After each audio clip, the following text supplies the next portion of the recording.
Honorable members, we will now observe a moment of silent prayer or meditation.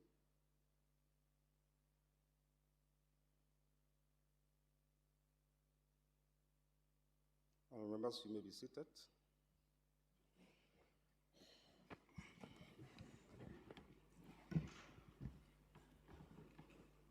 Secretary, may you please read the next order? Order number 2, minutes of the previous sittings. 2.1, minutes of the 28th November 2025 special sitting. 2.2, minutes of the 3rd December 2025. 2.3, minutes of the 12th December 2025 special sitting. 2.4, minutes of the 22nd January 2025 special sitting. Honorable members, I put before you the minutes of the 28th November 2025 for adoption. Does the House adopt the minutes?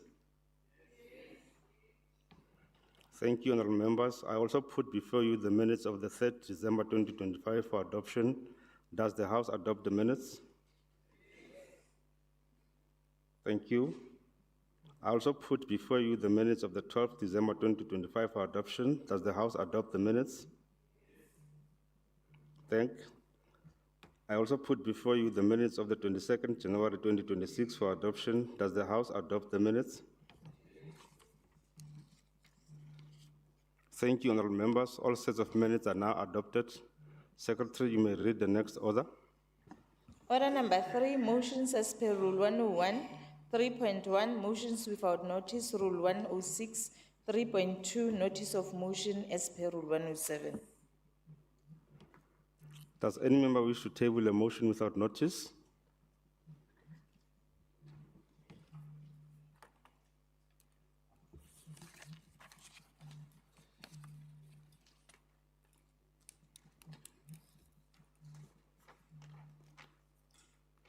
Honorable Sue. Thank you very much, Deputy Speaker. No, just wait first, Honorable. I was just saying you are number 1 in terms of my sequence. Okay, so Makile, Steenkamp, all 1.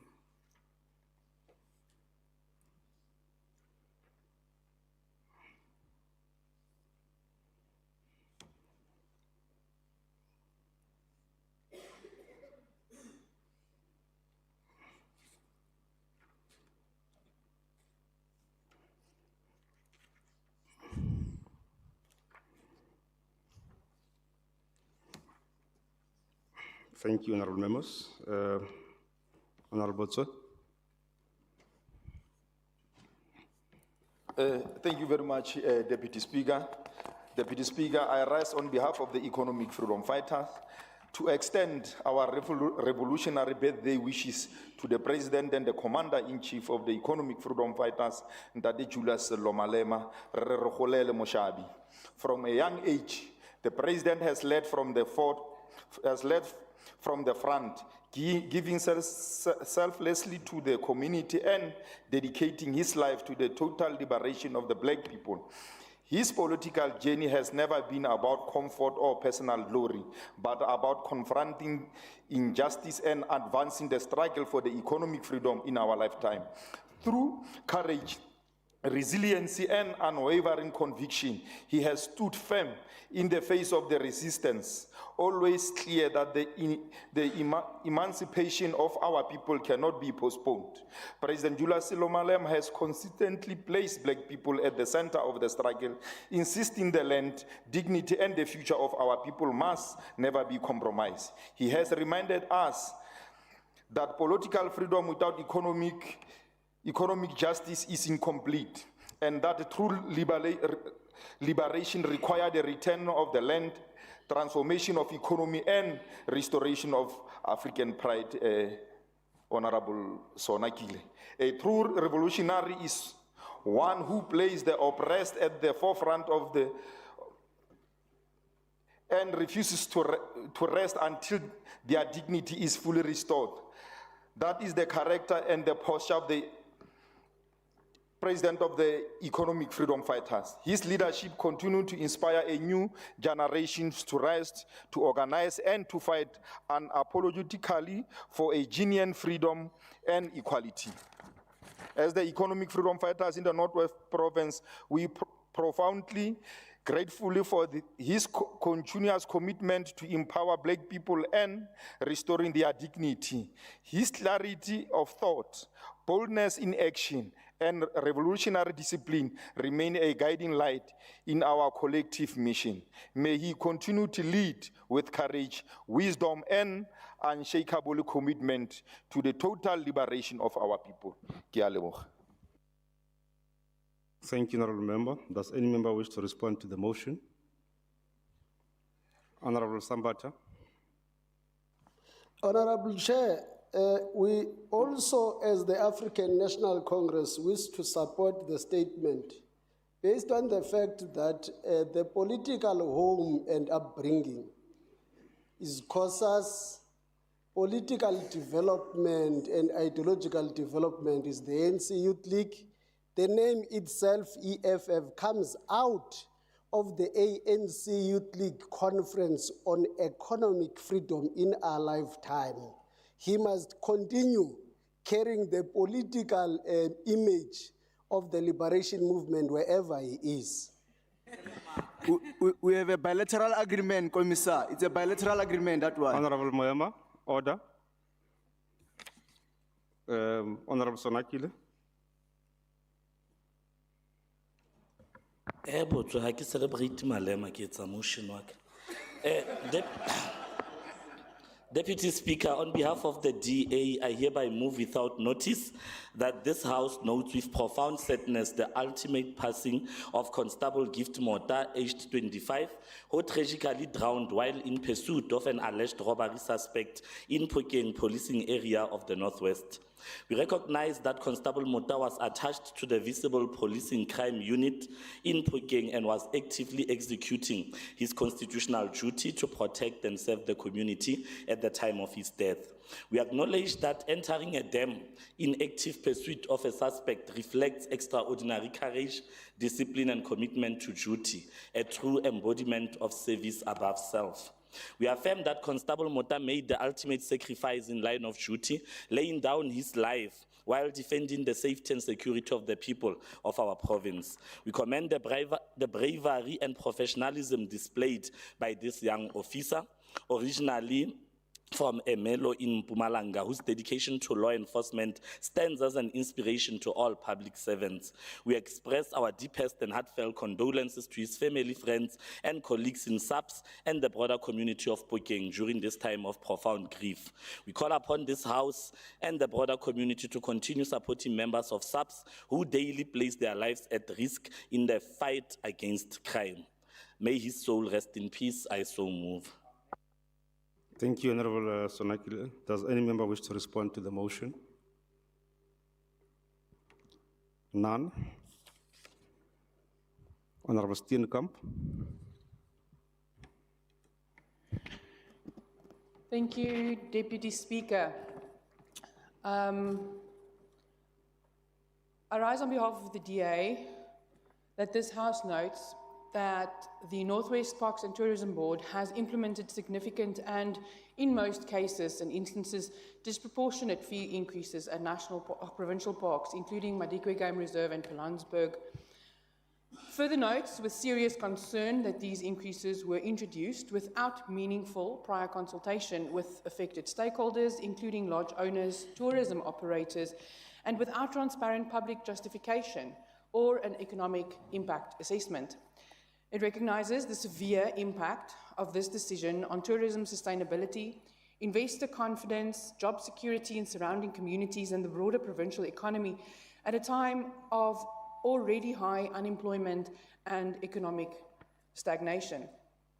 Calls on the MEC for Economic Development, Environment, Conservation and Tourism to provide a comprehensive written report to this House within 14 days, detailing the financial basis for the increases, consultation processes followed, projected revenue outcomes, and measurable service delivery improvements linked to these tariffs.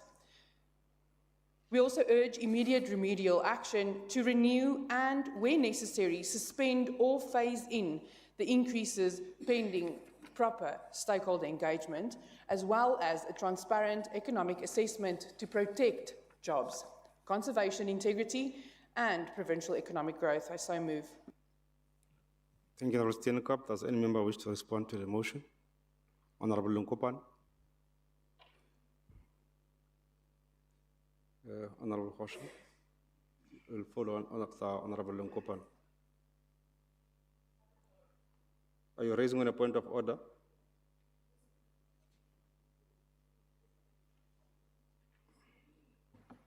Honourable Lunkopan, there's a point of order. Maybe, Speaker, let me allow my apologies, because if you look at the motion in line with Rule 106 of motions without notice, this motion actually has debatable aspects. So I would request that the motion falls off, or unless the presenter moves for debate, because it does not comply in line with Rule 106 in terms of motions of notices. Thank you, Honourable Speaker. Deputy Speaker. I will make a ruling. Honourable Lunkopan. No, thanks, Honourable Speaker.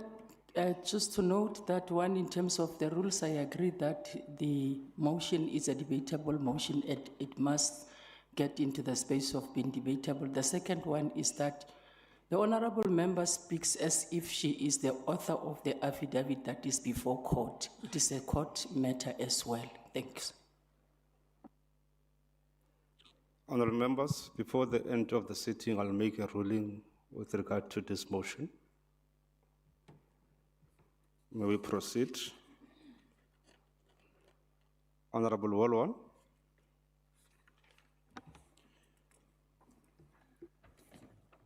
Honourable Deputy Speaker, I rise for the DA to move without notice that this House take note of the Northwest Department of Education's participation in the Superintendent General's provincial engagements, benchmarked internationally during January and February 2026. These engagements provided an opportunity to reflect on global best practices and to better prepare for the start of the academic year. The DA recognizes the efforts of the educators and officials who participated and believes it is important that the department account to the Portfolio Committee on Education on the outcomes of these engagements. We therefore request that a report be tabled setting out how the lessons drawn from these discussions are being translated into practical improvements in teaching, learning and accountability in Northwest. And Deputy Speaker, with a smile on my face, I want to ask Kaiser Chiefs, what happened? I so move. No, the motion is right, but the last aspect. Does any member wish to respond to the motion? None. Honourable Sambata. Thank you very much, Honourable Deputy Speaker. Honourable Deputy Speaker, I rise on behalf of the glorious movement, the African National Congress, to move a motion without notice commending the NSFAS for processing 600,000 applications for the academic year 2026 for learners at various institutions of higher learning. This is the fulfillment of the Freedom Charter clause that says doors of learning shall be opened for all. The scheme receives a record of 893,847 applications, a testament to the scale and importance of the ANC-led government mission to expanding access to education. Of these, 593,981 applications, 66%, were submitted by female applicants, reflecting the ongoing trend of strong female participation in tertiary institutions. Male applications accounted for 299,866, which is 33%. To date, 609,653 applications have been approved. with 207,731 applications currently in progress. 16,862 applicants have been cancelled and 49,568 have been rejected after rigorous review. The House must also note that Northwest Victor Sephora bursary scheme has contributed 30 million in covering those that could not be covered by NSFAS. Nursing colleges are covered by the Department of Health, agricultural colleges covered by NSFAS, and Premier currently engaging with sitters for additional walk-in applications. First-time entry students accounted for 766, 232 applications, while 157 applications came from senior students in terms of age distribution, were received 428, 632 applications from a range of teenagers, 414,823 from individuals in their 20s. As the ANC were pleased with the progress being made by NSFAS in fulfilling its mandate, this clearly shows that the policies of the African National Congress-led government are working. We continue to broaden our skills development base amongst young people while producing graduates who will be able to contribute to the growth of our economy, including finding possibilities to curb the new element of unemployed graduates. The ANC government, by targeting students from households with an income of less than 350,000 per annum, it helps shift the historical, skewed racial and economic profile of higher education, and NSFAS remains an important vehicle with the support of the government in redressing the historical inequalities embedded in the higher education. We also call for the Premier, through Premier's President's Coordinating Council, and in his interaction with the Minister of DHET, to ensure that the Minister includes nursing colleges and agricultural colleges in NSFAS for consistency on funding of students. I thank you, Deputy Speaker. Thank you, Honorable Sambata. Does any member wish to respond? Honorable Dabampe, you've got 1 minute.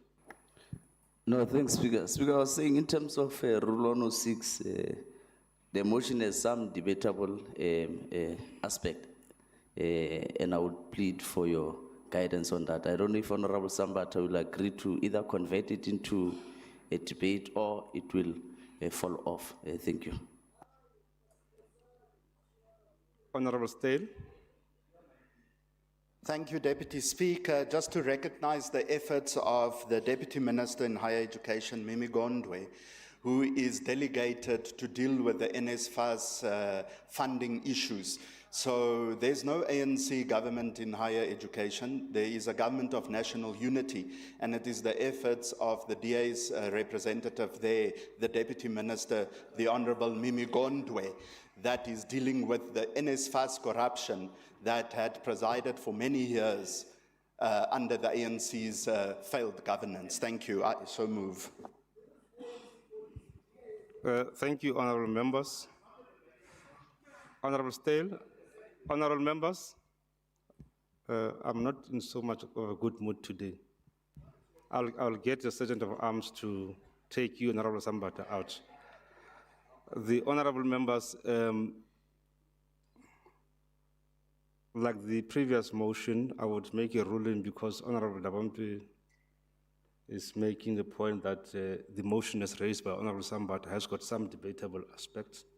I will make a ruling with regard to that before the end of the sitting as well.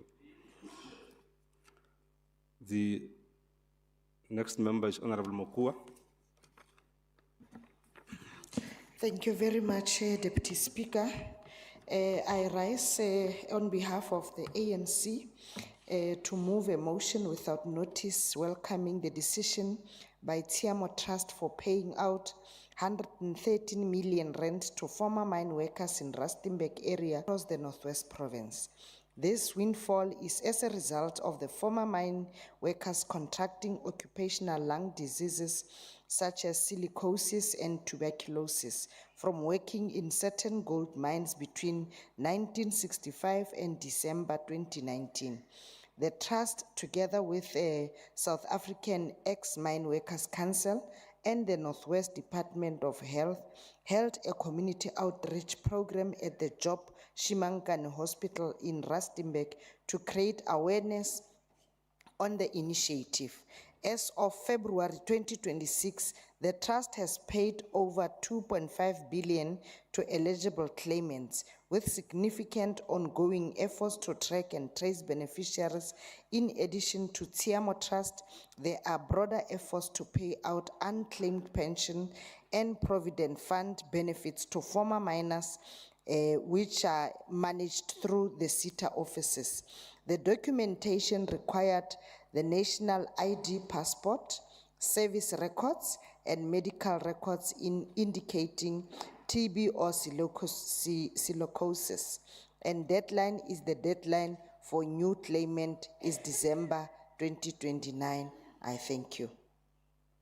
Thank you, Honorable Mokua. Does any member wish to respond to the motion? None. Before we go to the next member, honorable members, with regard to the motion by the Honorable Steenkamp, I've looked at the Rule 106, subsection 6, and I agree that the motion has debatable aspects. I therefore rule that the multi-party People's Forum must look at the motion with a view to program it in the order paper in future so that it can be debated. I so rule. The next member is Honorable Lahare. Thank you very much, Deputy Speaker. I rise on behalf of the African National Congress to table a motion without notice welcoming Cabinet's approval of government sexual and reproductive justice strategy for South Africa, adopted on the 25th of February 2026.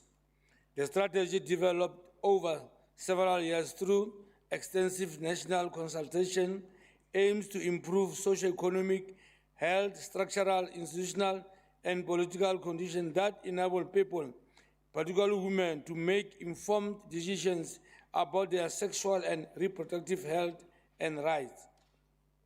Reproductive justice links reproductive rights to the broader social, political, and economic inequalities that often limit access to care and services. Recognizing these intersections, the National Population Unit led a wide-reaching process to mainstream sexual and reproductive justice across government and among stakeholders. As the ANC, we reaffirm our commitment to ensuring that women and girls are empowered to exercise bodily autonomy and access comprehensive reproductive health services. She Decides is a global movement that advocates for a world where every woman and girl has the right and power to decide what to do with her body, her life, and her future. The movement brings together government, civil society, youth leaders, and development partners to advance reproductive health, rights, and equality. Our participation in She Decide strengthen our voice in the global movement, ensuring that every woman and girl can make informed decisions about her body, her health, and her future. The Sexual and Reproductive Justice Strategy outlines 6 priority areas, including 1, strengthening information and knowledge management, improving government and women resource development in the social sector, increasing coordination across departments, integrating sexual and reproductive justice into service delivery frameworks, promoting youth participation and reviewing service delivery system for persons with disability. A core group comprising the Department of Health, Department of Social Development, Department of Basic Education, and the Department of Women, Youth, and Persons with Disability will drive implementation. A reference group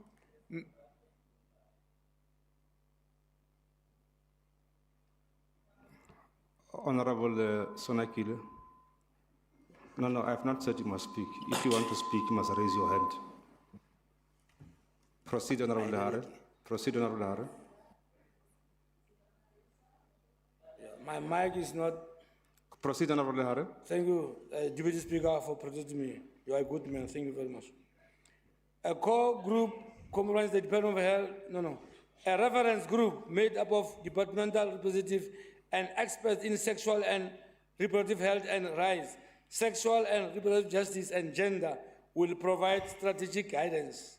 A technical committee open to all relevant government departments, civil society organizations, United Nations agencies, and development partners will support coordination and oversight. The approval of the government sexual and reproductive justice strategy signals renewed commitment to strengthening equality, expanding access to essential services, and addressing structural inequalities that continue to affect women, youth, and vulnerable communities across the country. Thank you very much. I'm done. Thank you, Honorable Lahare. Does any member wish to respond to the motion? None. The next member is Honorable Moema.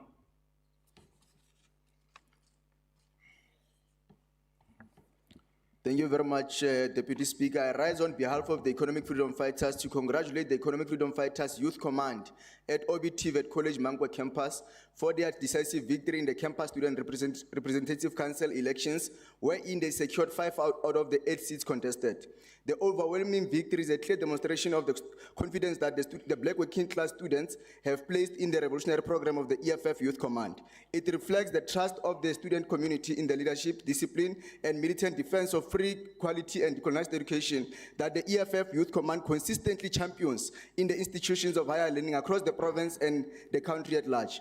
The victory at Mangwe campus is not just an electoral win, but a political statement by the black working class students who are rejecting complacency, corruption, and poor governance within the student structures. By giving the EFF Youth Command a majority of seats, the students have chosen accountability, activism, and a fearless voice that will confront challenges such as NSFAS delays, student accommodation crisis, financial exclusions, and inadequate campus resources.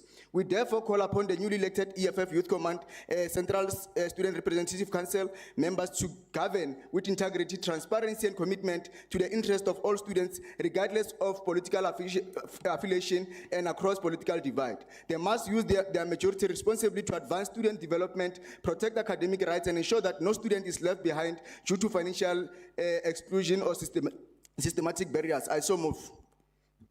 Thank you, Honorable Moema. Does any member wish to respond? None. The next member is Honorable Solo.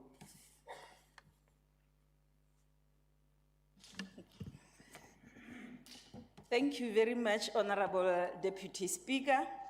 I rise on behalf of Umkhonto Wesizwe Party that this House notes with concern the alarming prevalence of bullying in South African schools, especially in our Northwest Province and communities, which has led to increased anxiety, depression, and even suicide amongst victims. We acknowledge the efforts of the Department of Education to implement anti-bullying policies, but note that more needs to be done to address the root cause of bullying and provide support to victims. It should be noted, Honorable Deputy Speaker, that bullying is a scourge that undermines the values of respect, dignity, and inclusivity as enshrined in our supreme law of the country, which is our constitution. The recent classical case of Ipokeng Secondary School, where one learner took her life after bullying incident, and a video that was circulating in social media, and a case which was opened against them, is a classical example of the after effects of bullying in our beloved schools. We therefore call on the department nor the government to implement or develop comprehensive anti-bullying programs in our schools, including education and awareness campaigns, support services for victims and perpetrators, and consequences for bullying thereof in as far as behavior is concerned. Secondly, Honorable Deputy Speaker, to increase funding for mental health services and support hotlines for victims of bullying. strengthening laws and policies to address cyberbullying and online harassment, promote community engagement and involvement in preventing bullying, including partnerships with NGOs, businesses, and civil society organizations. As Umkondo, West Party Honorable Deputy Speaker, we believe that every individual has the right to a safe and supportive environment, free from fear and intimidation. It's time for us to take collective action to address bullying and create a society that values respect, empathy, as well as inclusivity. There are stats that are relating to this, Honorable Speaker, before I conclude, that 1 in 5 learners in South Africa experience bullying. It is according to UNICEF 2020. 60% of bullying, Honorable Deputy Speaker, incidents go unreported, SAPS 2020. Bullying is the 3rd leading cause of death among 13 to 18-year-olds in South Africa, according to WHO 2019. This is supposed to be taken very serious so that we should not lose life of young ones, our future leaders, because of bullying in our various schools. In conclusion, Honorable Deputy Speaker, Umkondo West Party would like to pass its sincere condolences to the affected family where life has been lost, and to the rest of the affected families to garner strength and courage when they try to deal with the situation, and further that Ubuntu should always prevail at all times when addressing such unfortunate situation. I so move, Honorable Deputy Speaker. Thank you very much. Thank you, Honorable Solo. Does any member wish to respond to the motion? Honorable Mutsumi. No, thank you very much, Honorable Deputy Speaker. Indeed, credit must be given where it's due. Let me take this opportunity actually to give that credit to Mkondo Wesizwe Party for showing it fit that it's time for now to open discussions regarding this particular issue of bullying, as we are all aware that as the Department of Education, each and every week, we are dealing with issues of bullying in different schools where actually we are losing lives of our learners. So I would even propose or capitalize on this particular platform, Honorable Deputy Speaker, to say that in your schedule, I think we must find ways in terms of your sectoral parliaments to check how best can we fit that particular topic so that all political parties under one roof, so that we start to discuss to check how best can we assist each other in making sure that we put a stop to this issue of bullying to save lives. Thank you very much. Opan.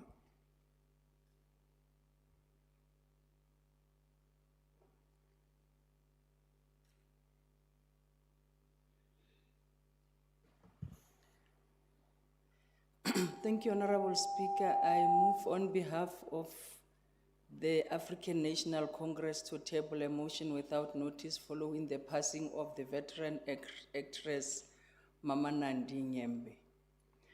Mama Nandi was not only a celebrated performer, she was a pillar of South Africa's creative economy and a pioneer in the industry that contributes meaningfully to the skills development, employment creation, and nation building. The creative and cultural industries are not peripheral to economic development, and they are actually central to it. They drive tourism, they stimulate township economies, and they create sustainable livelihood. She broke the barriers at a time when the opportunities for Black women in the mainstream media were severely limited. In doing so, she expanded economic participation and representation in the sector historically marked by exclusion. Honorable Deputy Speaker, is about ownership, it is about actress, it is about enterprise development, and it is about ensuring that creative talents become deliberate pillar of our broader provincial economic strategy. I thank you. Thank you, Honorable Lunkopan. Does any member wish to respond to the statement? Honorable Sonakile. No, thank you very much, Deputy Speaker. Let me also join in to send the condolences on behalf of the Democratic Alliance to Mama Nandi Nyembe's family. While we send in these condolences, Deputy Speaker, it must be noted that Mama Nandi died last year in August. So that motion is about 6 months late. So I'm wondering where the MEC has been sitting or hiding for her to can be able to miss this issue that is of national importance. But it also says to us, it shows that the ANC government never cared about artists. That is why even there are issues and issues that Mama Nadi died while still fighting for are still not have been addressed, where artist issues and their plights are never taken care of. So the DA sends its condolences, but it is concerned about this late type of condolences to the family. Thanks. Thank you, honorable members. The next member is Honorable Dabampi. I must also indicate, members, that in terms of the rules, we've got 30 minutes for this motions. We are now at my discretionary time, because 30 minutes has long passed. No, thank you, Deputy Speaker. I rise on behalf of the Economic Freedom Fighters to move a motion without notice congratulating the South African national cricket team, the Proteas, for their exceptional performance in qualifying for the semi-finals of the ICC Men's T20 World Cup. This qualification is not by chance, but the result of hard work, the result of discipline and unshakable belief in their collective strength as a team. What makes this achievement even more remarkable is that the Proteas have remained unbeaten in all the matches they've played in this World Cup campaign. To go through the group stages and crucial fixtures without tasting defeat demonstrate not only talent but mental strength, focus and determination at the highest level of international cricket. Deputy Speaker, being unbeaten in a tournament of this magnitude says a lot about the character of this team. It reflects their hunger to succeed, their ability to adapt under pressure, and their commitment to representing the people of South Africa with pride and excellence. They have shown resilience in difficult moments and composure in tight contests, proving that they are true competitors on the global stage. As the EFF, we recognize that sport has the power to unite our nation and inspire hope among our people, particularly youth in the villages, youth in the townships, and youth in the rural areas of Bokoni, Upirima. We therefore call on this legislature and the Department of Sports to not only celebrate this achievement, but to recommit ourselves to investing in sports development, ensuring that young people in our province have access to facilities, coaching, and resources that can produce for future Proteas Toto.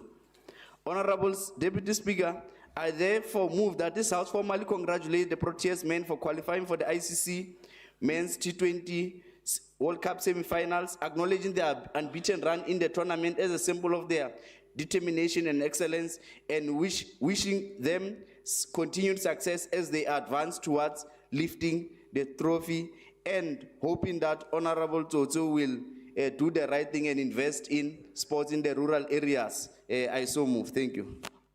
Thank you, Honorable Dabampi. You corrected yourself. There is no Toto in the house. There is Honorable Klapi. If you move out of the house, you can address each other anyhow. Does any member wish to respond to the statement? Honorable Klapi. No, thank you very much, Honorable Speaker, Honorable Dabampe. I agree with you. I'm from the rural area called Muruleng, Pikinako Munakato. So the department has a plan of the rural development spots in the province, and we will indeed, as usual, Runa trophy. We're starting from schools really bona hare fela ko TV ro tsa di trophy hare ko TV nya bele gare se bolotsa le bona re ba fandile from that ke fela gore ga rena madi but yone na le debatable aspect Deputy Speaker, just that ne ke re ke mo clarify. Thank you very much. No, honorable members, you are not abusing this debatable aspect. There's no debatable aspect there now. Honorable members, we are left with two members, Honorable Mutsumi and Honorable Morueng. As I indicated, we have long surpassed the 30 minutes. Before I give the outstanding members, I want to make a ruling with regard to the motion raised by Honorable Sambata. I have looked at the motion moved by Honorable Sambata. The motion simply gives factual statistics on the work done by NSFAS such as numbers of applicants, percentage of males versus female applicants, number of applications approved, etc. There is nothing debatable in this regard, and an objection is not sustained. I so rule. We now go to Honorable Mutsumi.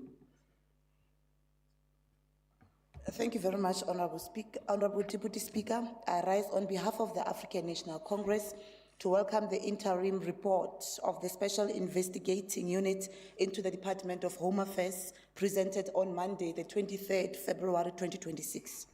These investigations was authorized through Proclamation 154 of 2024 by the President Cyril Ramaphosa as part of the deliberate and uncompromising program to dismantle organized crime and corruption, including criminal networks operating from within the state institution. The interim findings reveal a deeply disturbing pattern of alleged syndicate infiltration into sovereign systems fraudulently visas and permits, indicating fraud, manipulation of verification processes, and the unlawful commodification of citizenship. This is not a mere maladministration, it is an assault on national security, constitutional order, and public trust. Since assuming office in 2018, President Ramaphosa has taken concrete steps to rebuild and strengthening South African anti-corruption after the damage of state capture. President Ramaphosa received his report in 2022 and has led the implementation of its recommendation. His administration strengthened the National Prosecuting Authority and in June 2024 signed into law amendment establishing the Investigating Directorate Against Corruption as a permanent structure within the NPA to focus on serious and complex corruption. These reforms are not symbolic, they are measurable.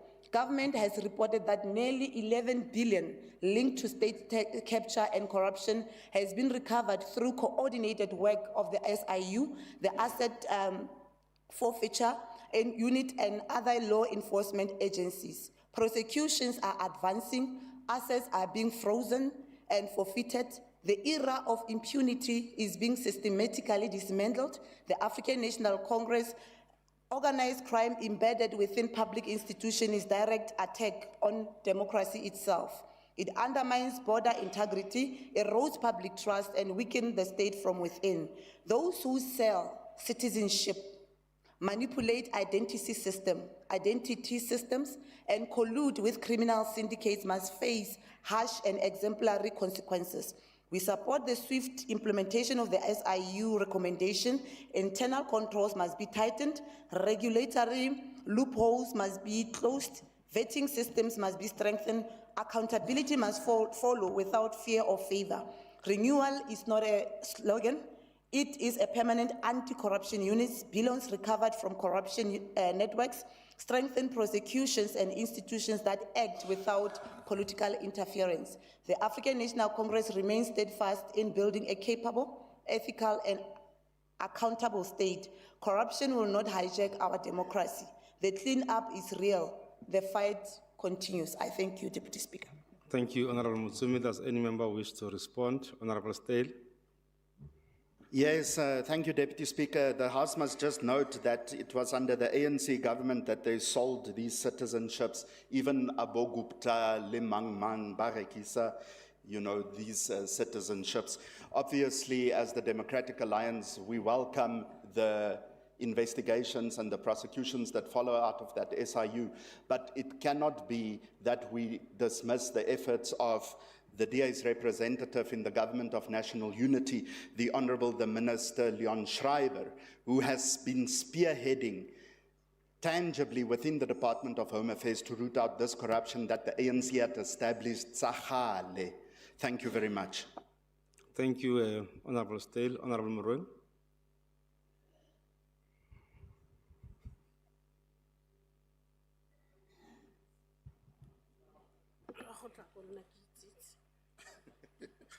Thank you, Deputy Speaker. I rise on behalf of the ANC to move a motion without notice welcoming the appointment of Advocate Ndimu Tibi as the National Director of Public Prosecution by President Cyril Ramaphosa. The appointment of Advocate Mutibi comes at a critical time when the strengthening of criminal justice system remains central to restoring public confidence in the state's capacity to ensure accountability, uphold the rule of law, and combat corruption.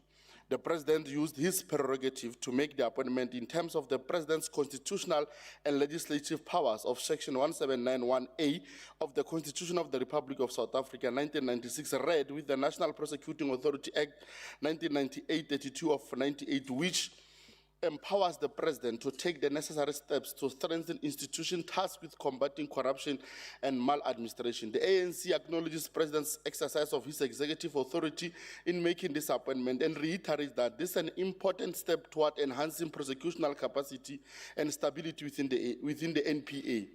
We are of the view that this appointment will continue building institutional credibility, strengthen prosecutorial effectiveness, and ensure that high-priority cases, including corruption and serious organized crime, are handled decisively. I so move. Thank you, Deputy Speaker. Thank you, Honorable Mogoeng. Does any member wish to respond to the statement? None. Honorable members, I've just been reminded by the staff, table staff, that Honorable Tlhapi's hand was also up. Honorable Tlhapi, you are the very last one now. Thank you very much, Deputy Speaker. Deputy Speaker, I rise on behalf of the African National Congress to move a motion without notice welcoming the 2026 national budget tabled by the Minister of Finance, Comrade Enoch Godongwane, as a practical and people-centered budget that speaks directly to the daily realities of the ordinary South Africans. In his address to Parliament, the Minister made it clear that South Africa has reached an important turning point in the management of our public finances. For many citizens, these words are not about technical fiscal language. They mean something simple but powerful, that the country is stabilizing and government is regaining control of its finances so that more resources can be directed towards jobs, services, and social protection. For the first time in 17 years, government debt stabilizes as a share of GDP and begins to decline over the medium term. The budget deficit narrows steadily, and the primary surplus expands 2026 budget speech. For ordinary families, this means lower borrowing cost of the country, more confidence from investors, and stronger foundation for growth. It means we are no longer drifting, but we are rebuilding. I thank you. Thank you, Honorable Tlhapi. Honorable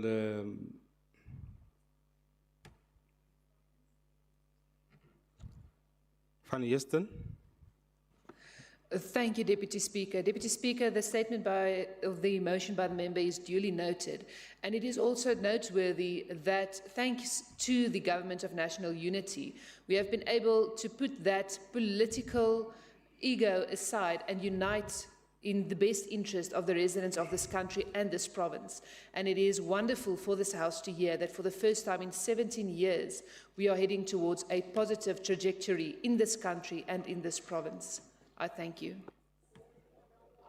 Thank you, Honorable Member. Does the House adopt these motions? Does the House adopt these motions?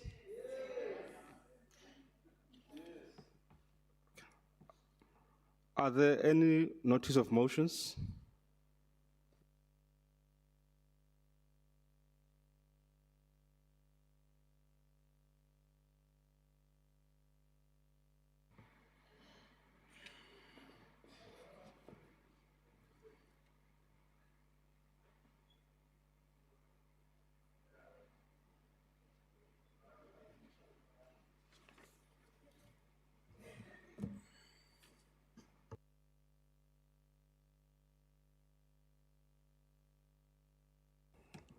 Honorable Dabampe. You are all noted, honorable members. Honorable Dabampe. No, thank you very much, Deputy Speaker. I hereby table a notice of motion for a debate on the vetting of scholar transport operators and bus drivers across the province. I so move. Honorable Van Heesten. Deputy Speaker, Honourable Maine, I rise today on behalf of the Democratic Alliance to move that at the next sitting of this House, we debate the following. The systemic failure of the Department of Health in the Northwest Province to provide timely orthopaedic surgical procedures. I so move. Honourable Stale. Thank you, Deputy Speaker. I rise on behalf of the Democratic Alliance that this House, at its next sitting, debate the two-year contract extension of the CEO of the Northwest Housing Corporation by the interim board. I so move. Thank you, honourable members. This notice of motion will be forwarded to the multi-party whip. Oh, your hand was up.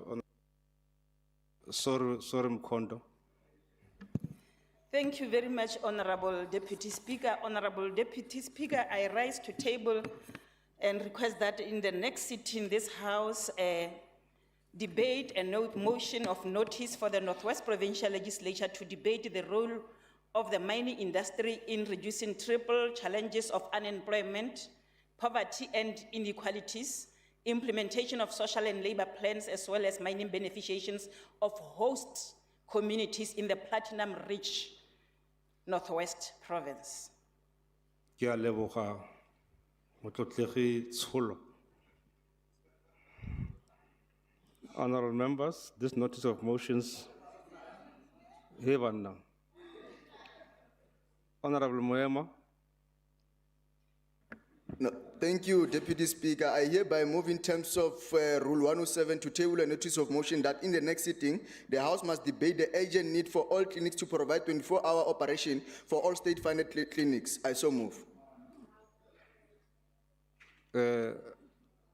No, don't respond now, Honourable Hari. I could hear you from here. Don't respond now. You'll respond when the debate is scheduled. No, honourable members, is there any other motion? Okay. Honourable members, this notice of motions will be forwarded to the multi-party whip. And after that, they will be placed on the order paper as per the program of the legislature. I so rule. Secretary, may you please read the next order? Order number 4, statements, 4.1, statements by members as per Rule 130, 4.2, executive statements as per Rule 130A.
Thank you, honourable members. You are all noted, and I must indicate that I was generous in the motions, not following the rules. So it can't be Christmas every day. When we reach the time, I will stop. In terms of the rules, which I think you have in front of you, and I will do as advised by the multi-party whip that all political parties are able to echo their views. We'll start with Honourable Matuane.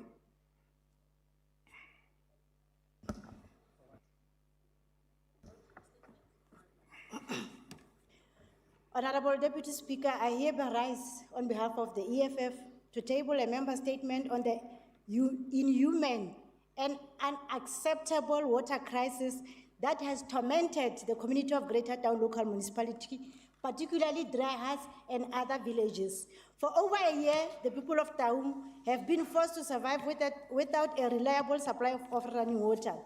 Families, elderly, residents, school children, and small businesses have been subjected to depending on water tanks as their only source of water.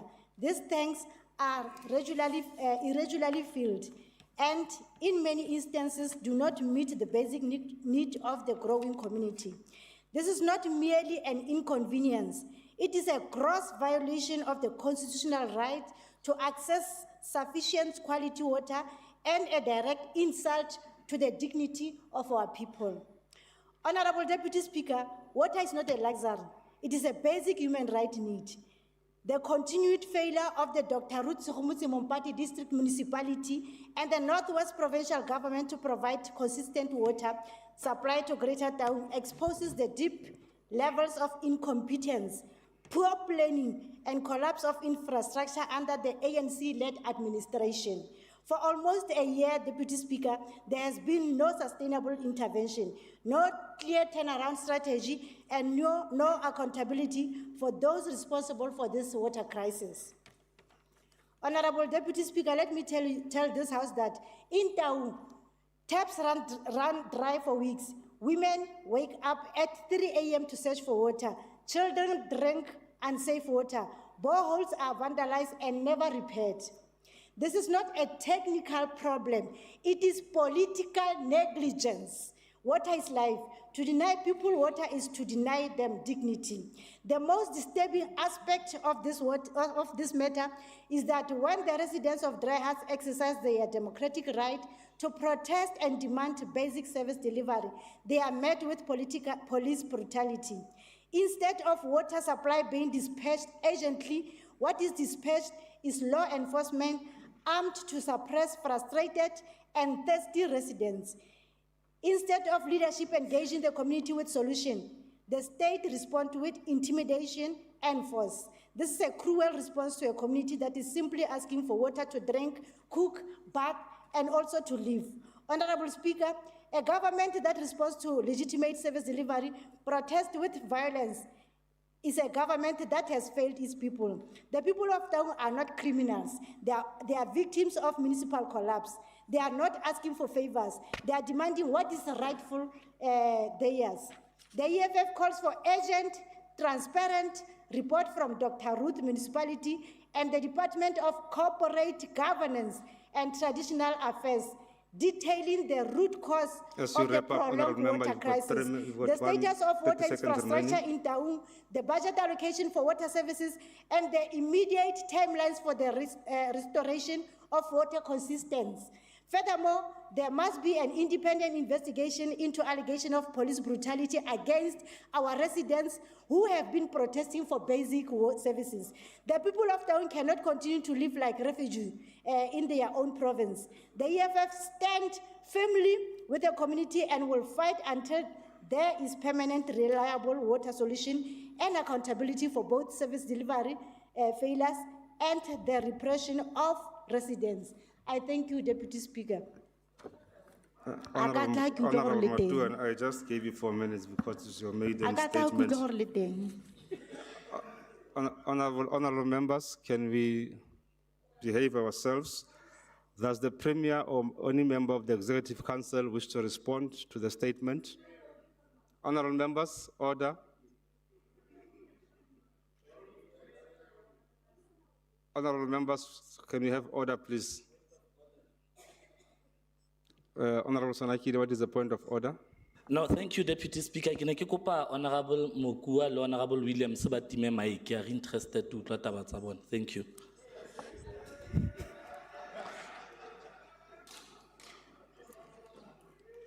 Thank you, Honorable Honorable Sonakile. Deputy Speaker, please protect me. I've just switched it No, on honorable now. members will now go to the next statement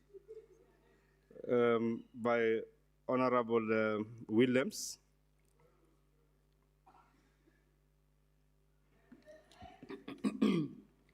Honorable Deputy Speaker, I rise on behalf of the African National Congress to table a statement extending our heartfelt condolences to the Jackson family, the people of the United States of America, and the global community of justice activists on the passing of Reverend Jesse Louis Jackson Sr., a towering figure of civil rights movement and a steadfast friend of South Africa's liberation struggle, Reverend Jackson stood unapologetically with the oppressed across the continent. At the time when apartheid sought to isolate and brutalize the people of South Africa, he raised his voice in solidarity, amplifying the calls for sanctions, disinvestment, and international pressure against the apartheid regime. His moral clarity and fearless advocacy affirmed that the struggle for justice in South Africa was inseparable from the broader global struggle for human dignity, equality, and freedom.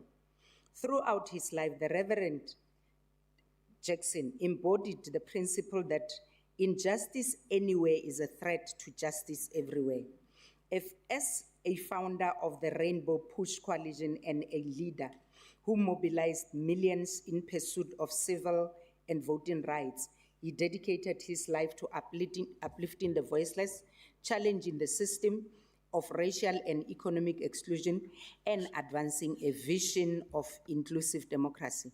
His work resonated deeply with the values of South African liberation movement, rooted in non-racialism, human solidarity, and the unshakable belief that freedom must be shared.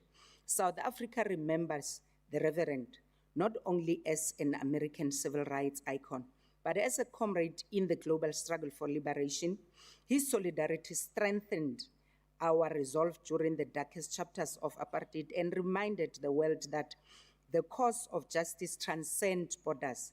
His legacy will continue to inspire new generations to confront inequality, defend human rights, and stand courageously with the marginalized.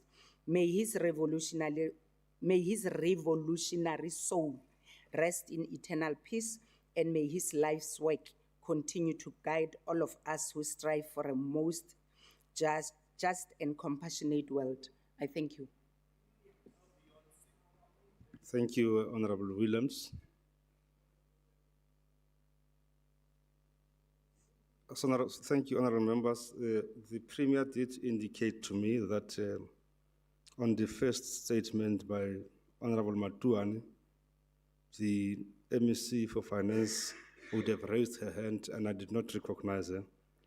I want to give the MEC an opportunity to respond to that statement. Thank you very much, Honorable Deputy Speaker.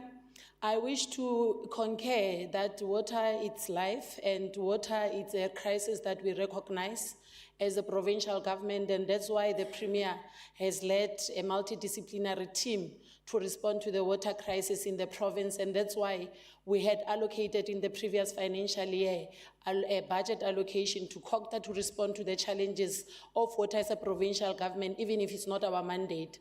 I further wish to indicate that Dr. Ruth Sekgomuthi has multiple year projects that are already ongoing in responding to the challenges of Dr. Ruth Sekgomuthi district water shortages, and those projects are in different phases, and very soon the people of Dr. Ruth Sekgomuthi, through the effort led by the ANC local government in the district of RSM, will have water. Thank you.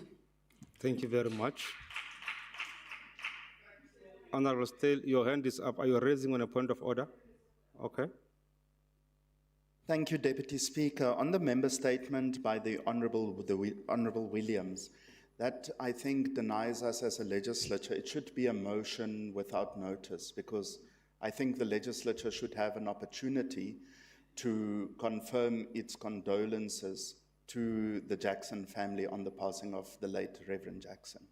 I think the request would be for it to be transferred to a motion without notice and to be put to the House so that the House can resolve on that. Thank you, Deputy Speaker. Thank you, Honorable Stale. I will make a ruling with regard to that before the end of the sitting. We're now moving to Honorable Solo.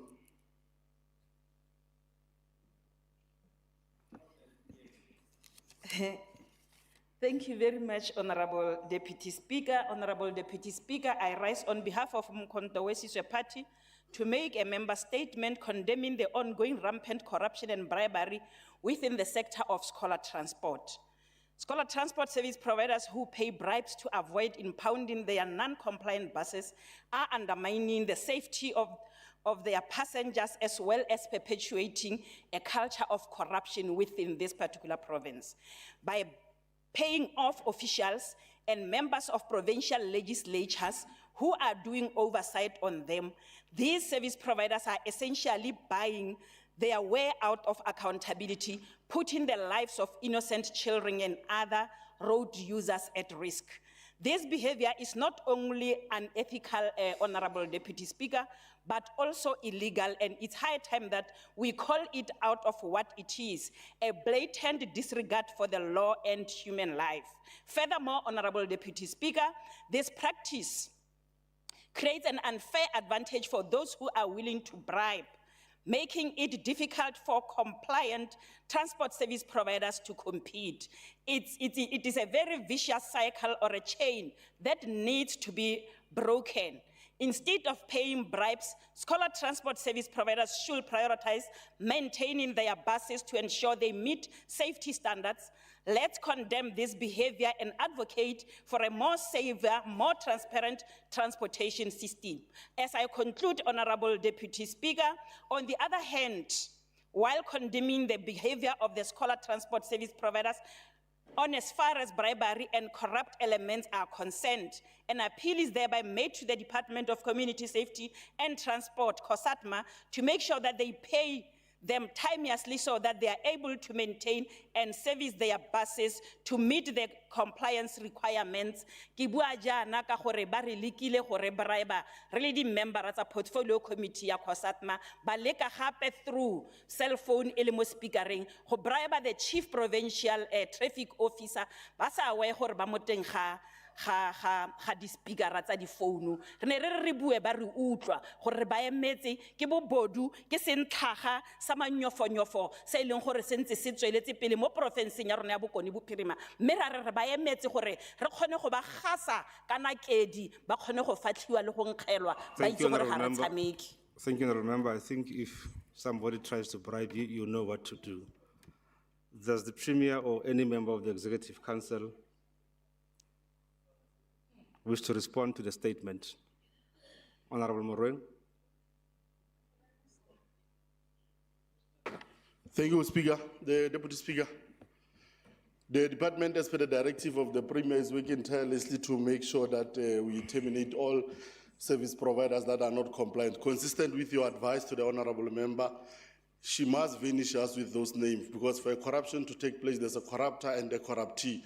She even goes further to mention members of this legislature. It will be very good and progressive if she can vanish us with those names, than to grandstand and make a lot of noise that she's making. Thank you. Thank you, Honorable. Thank you, Honorable. Honorable Solo, please behave yourself. Honorable Solo, can you please behave yourself? Now, members, I know that we wish to be premiers and members of the executive. When I say there's a premier or a member of the executive wish to respond, only the premier and members of the executive must raise their hands in terms of the rules. Your time will come, depending on how people of the Northwest buy your story when you sell it to them. We'll now go to the next member. It's Honorable Makgakane.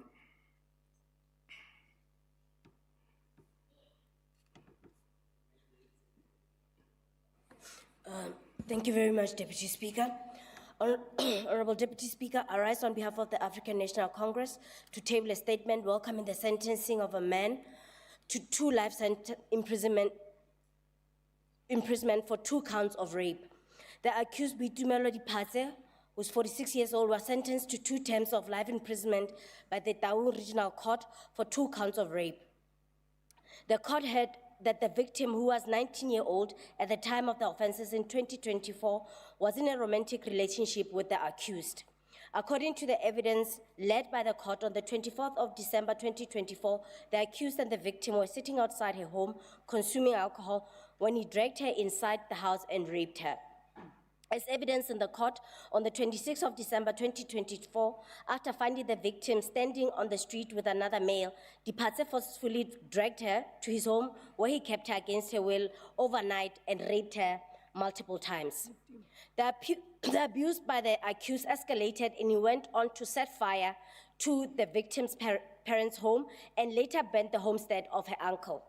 Diphatse was arrested on the 10th of January 2025 and remained in custody until the finalization of the matter. During the trial, the accused was legally represented and pleaded guilty to the charges. In mitigation of sentence through legal representatives, he expressed remorse, cited his minor children, and submitted he was capable of rehabilitation.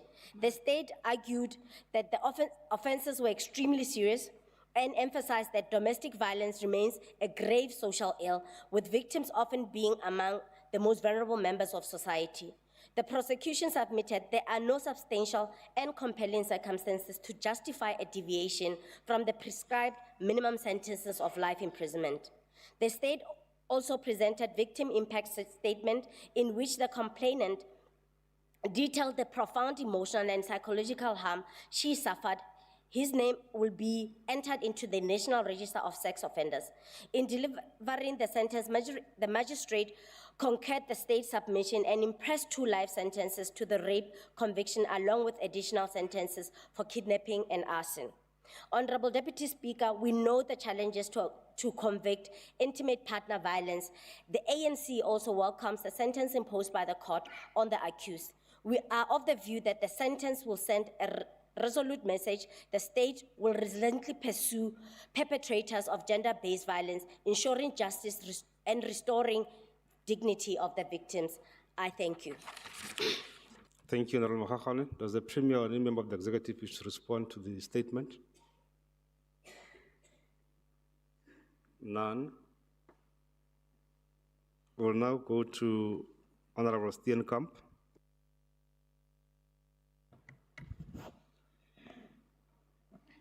Thank you, Deputy Speaker. The foot and mouth disease outbreak in the Northwest continues to place immense strain on our farmers, our rural economy and food security in the province. On 14 January of this year, movement protocols were issued to guide farmers on livestock movement restrictions, and on the 21st of January, those protocols were retracted. Since then, no revised provincial movement protocols have been formally communicated. Farmers are operating under severe uncertainty. Movement control is not a minor administrative matter. It determines whether livestock can be transported, sold, or moved between farms. It affects income, compliance, and biosecurity. When protocols are issued and then withdrawn without a clear replacement guidance, it creates confusion and anxiety across the sector. Equally concerning is the continued lack of consistent, structured communication from the provincial department to farmers themselves. In times of outbreak, communication isn't optional. It is a core control measure. Honourable Deputy Speaker, the National Minister of Agriculture, Honourable Don Steenhuisen, has secured vaccine supply and announced the expansion of vaccination efforts. That is a very important step, but veterinary services are an exclusive provincial competence in terms of Schedule 5 of the Constitution. The capacity for implementation resides in the province, and the critical question therefore becomes, does Northwest have the veterinary capacity to implement vaccination effectively? How many state veterinarians posts are filled, and how many remain vacant? How many private veterinarians have been designated to assist in terms of the Animal Diseases Act?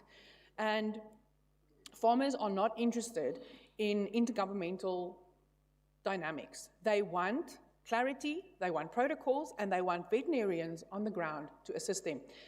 The DA has formally written to the MEC requesting full disclosure on veterinary capacity, vacancy rates, and the designation process for private veterinarians. We have also called on the MEC to account before the Portfolio Committee.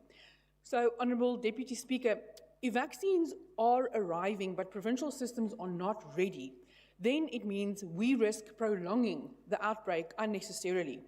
We therefore call on MEC Sambata to urgently reissue clear, updated movement protocols, establish consistent and transparent communication with farmers, and publicly disclose the province's veterinary capacity and plans to address any vacancies. Since the Constitution assigns this province exclusive responsibility for veterinary services, there can be no excuses, only accountability. I thank you. Thank you, Honorable Steenkamp. Does the Premier or any member of the Executive wish to respond to the statement? Honorable Sambata. Honorable Deputy Speaker, thank you very much. Deputy Speaker, the honorable member would recall that the outbreak was province by province, and therefore each province had to decide movement controls for its province. Once FMD was declared national disaster, we had to remove provincial-based movement controls. So just National Disaster Management Act and disaster declaration takes over. It would no longer be province by province, its country as declared as national disaster by the state president, who's also the president of the African National Congress. Now, the capacity, the issue of veterinary services being an exclusive right or power for provinces means if you were to apply that, you will then have to have federalistic implementation of the vaccination, which is declared under National Disaster Management Act.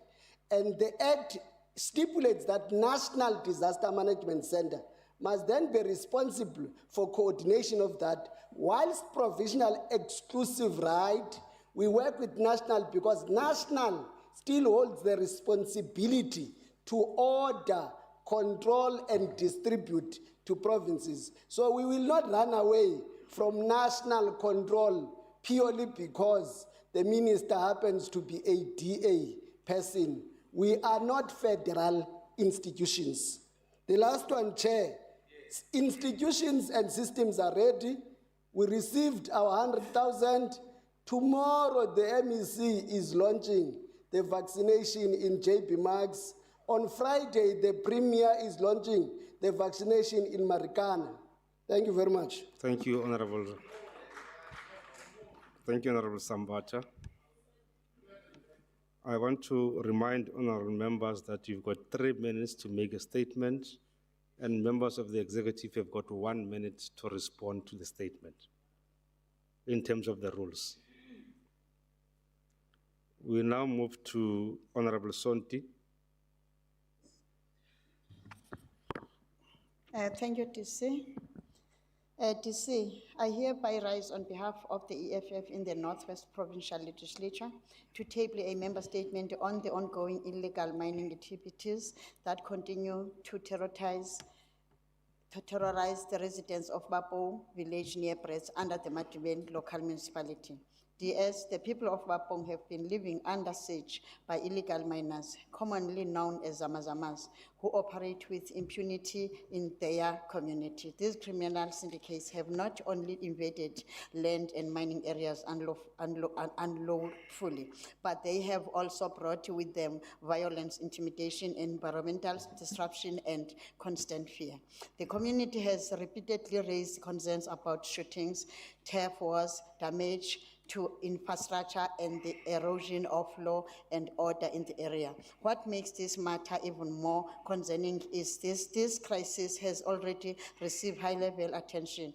The Minister of the Police, Firoz Kachalia, together with the MEC for the Community Safety and Transport Management, Mr. Vessels Murung, visited Bapong village and engaged with the community. During that visit, commitments were made and plans were set to be in place to decisively deal with illegal mining in the area. However, DS, it now appears that those plans left with the MEC when he left the village, because the situation on the ground remains unchanged. The Zamazama continue to operate freely. The residents of Bapong continue to live in fear. The visible policing and promised intervention have either collapsed or were never fully implemented. The state cannot continue to conduct oversight visits for cameras and headlines while failing to deliver really sustained action that protects communities. DS, the Premier of the Northwest, Ntate Kagiso Mokgosi, also assured the community that solutions to their challenges would soon be found.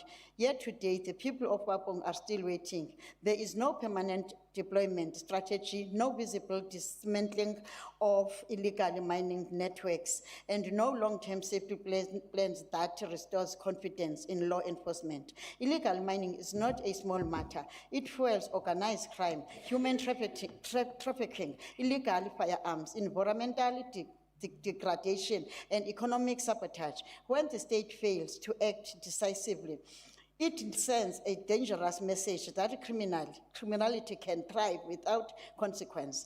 The people of Wapong should not be collateral damage in the battle the state refuses to decisively wage. The EFF therefore calls for an urgent and detailed report for the Department of Community Safety and Transport Management and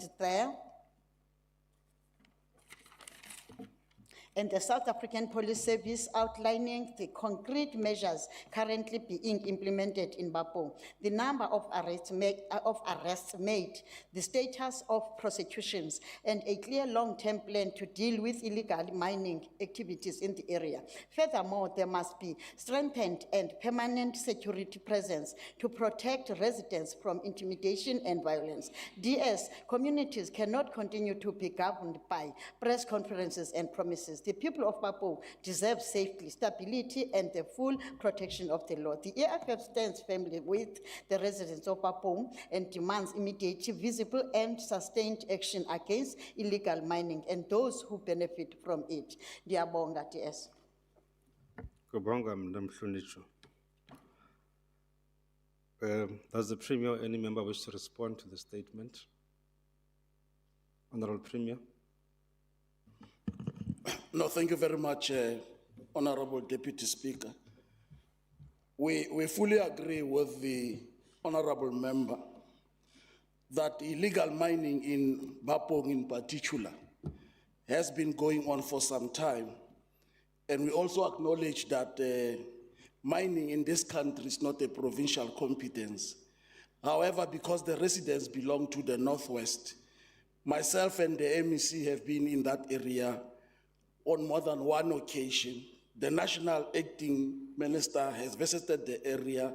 The National Commissioner has established a special task team that deals with illegal mining, and in particular in Bapong. To date, arrests have been effected. Heavy machinery have been confiscated. The police are making sporadic, unannounced patrols, and thus far the traditional authority with the local community policing forum and the police are working on a day-to-day to ensure that the community is protected against such intended evil activities. But thus far, as part of our crime prevention strategy, the police have developed a specific targeted approach on Bapong as much as they do in Katlaganyane and other areas in the province. I thank you. Thank you, Honorable Premier. Honorable members will now migrate to Honorable Oliphant.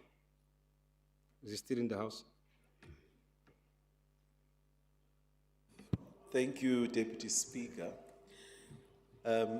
Honorable Deputy Speaker, I rise on behalf of the African National Congress to welcome the decisive intervention led by the Minister of Electricity and Energy, Dr. Mokgosi, to stabilize the ferrochrome smelting industry. As the ANC, we view the intervention as a practical demonstration of the 10-point economic action plan, of what the 10-point economic plan, action plan calls for, namely an active development state that uses coordinated action, targeted price and infrastructure measures, and social partnerships to protect productive capacity, safeguard jobs, and advance inclusive growth. The 10-point economic action plan is explicit that the economy cannot be rebuilt without confronting binding constraints in the electricity system and without decisive action to support strategic energy-intensive sectors that sustain exports, regional economies, and industrial employment. The ferrochrome value chain is precisely such a sector. It's deeply embedded in local economies. It supports thousands of jobs directly and indirectly, and it anchors industrial capability that cannot be replaced quickly once lost. The Minister's intervention therefore advances the movement's core priority to defend and grow employment while strengthening the foundations for industrial-led growth. The African National Congress further notes that this intervention reflects a disciplined approach to inclusive growth, balancing affordability and competitiveness on the one hand, while financial sustainability and integrity of the electricity supply industry on the other. It reinforces a central principle of the 10-point economic action plan that reform must be rules-based and implementable, and that short-term stabilization must be translated into durable structural solutions. In this regard, the ANC supports the development of a transparent long-term pricing framework that protects jobs and export competitiveness while respecting the independent regulatory role of NERSA and ensuring fairness across consumers. We welcome the cooperative posture demonstrated through structured engagement between government, ESCOM, industry, and organized labor. This is consistent with the movement's commitment to social compacting as a practical instrument to resolve economic bottlenecks, to rebuild productive capacity, and to ensure the workers and communities are not treated as afterthoughts in industrial restructuring. The African National Congress calls on all social partners to sustain this cooperative approach, to move from immediate stabilization to a long-term competitiveness pathway that is anchored in job retention, localization, and industrial deepening. The ANC will continue to support interventions to translate policy into tangible outcomes, protecting jobs, strengthening the industrial base, and advancing economic inclusion. I thank you, Deputy Speaker. Thank you, Honorable Oliphant. Does the Premier or any member of the Executive wish to respond? None. We will now go to Honorable Walwon.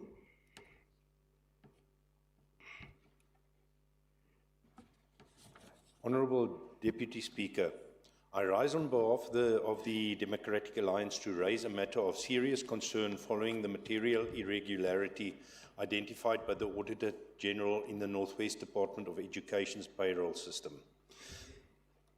The report reflects a staff debt book exceeding 100 million, including payments made to individuals who have already resigned, retired, or passed away. Payments of this nature do not occur overnight. These findings indicate ongoing failures in payroll verification, human resource processes, and supervisory checks and controls. The failure of basic controls puts public funds at risk. The department has since introduced the automated leave and termination management system to improve the management of employee exits and prevent overpayments. We acknowledge this step, but warn that just implementing a new system won't address the issue of accountability. Its implementation must be closely monitored to ensure that it effectively closes the gaps that allowed these payments to occur. Equally concerning is the continued lack of clarity around disciplinary and consequence management processes. The residents of Northwest deserve to know who authorized the payments, who failed to act when discrepancies emerged, and what disciplinary steps have been taken. Without visible accountability, confidence in corrective measures will remain weak. The people of Northwest expect that public money will be safeguarded and that shortcomings will be addressed decisively. Transparency and accountability in this matter are essential. I thank you. Thank you, Honorable Olwan. Does the Premier or any member of the Executive wish to respond? Honorable Mutsumi. No, thank you very much, Honorable Deputy Speaker. Let me start by acknowledging the statement made by Honorable Warlord, but also to indicate and remind honorable members that these are the findings as far from 2022-2023 Auditor General's report, whereas the Department of Education already we were subjected to a process before the SOPA, where we did actually outline the programs and the processes that we are undertaking as the Department of Education of making sure that we recover that money. And on top of that, we did assure, and we were very clear in terms of our statement or our presentation before PPEC to say that so far we have registered progress. That is why we were managed to outline and indicate the number of cases that actually we are dealing with. There are more than 1,000 cases that we are having. Auditor General also raised a concern in terms of our pace. We had that one-on-one as the executive authority together with Auditor General to indicate this is how far we are and then how are we going to address that particular matter. But most importantly, the most important thing, Honorable Wallon, that we have to acknowledge is that based on the system where even Honorable Tsulo did acknowledge to say that that was the way to go because we had to decentralize our HR processes because that's where we identified a problem and a gap. That's where there was a disjuncture. But as the Department of Education, we remain committed and we are working towards a clean audit. That is why we have declared this financial year a clean audit. And thanks to your support, Honorable Warlord, for your submissions and your recommendation. Thank you very much. Warlord, thank you very much, Honorable. Thank you, Honorable Mutsumi.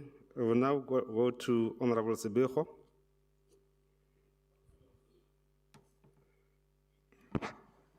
Thank you very much, Honorable Deputy Speaker. I rise on behalf of the African National Congress to table a statement commending the South African Police Services for arresting a 21-year-old woman in possession of 2 firearms and ammunition. In the early hours of 22 February 2026, the police responded to a house robbery that occurred in Madibeng Hills, near Klipgat.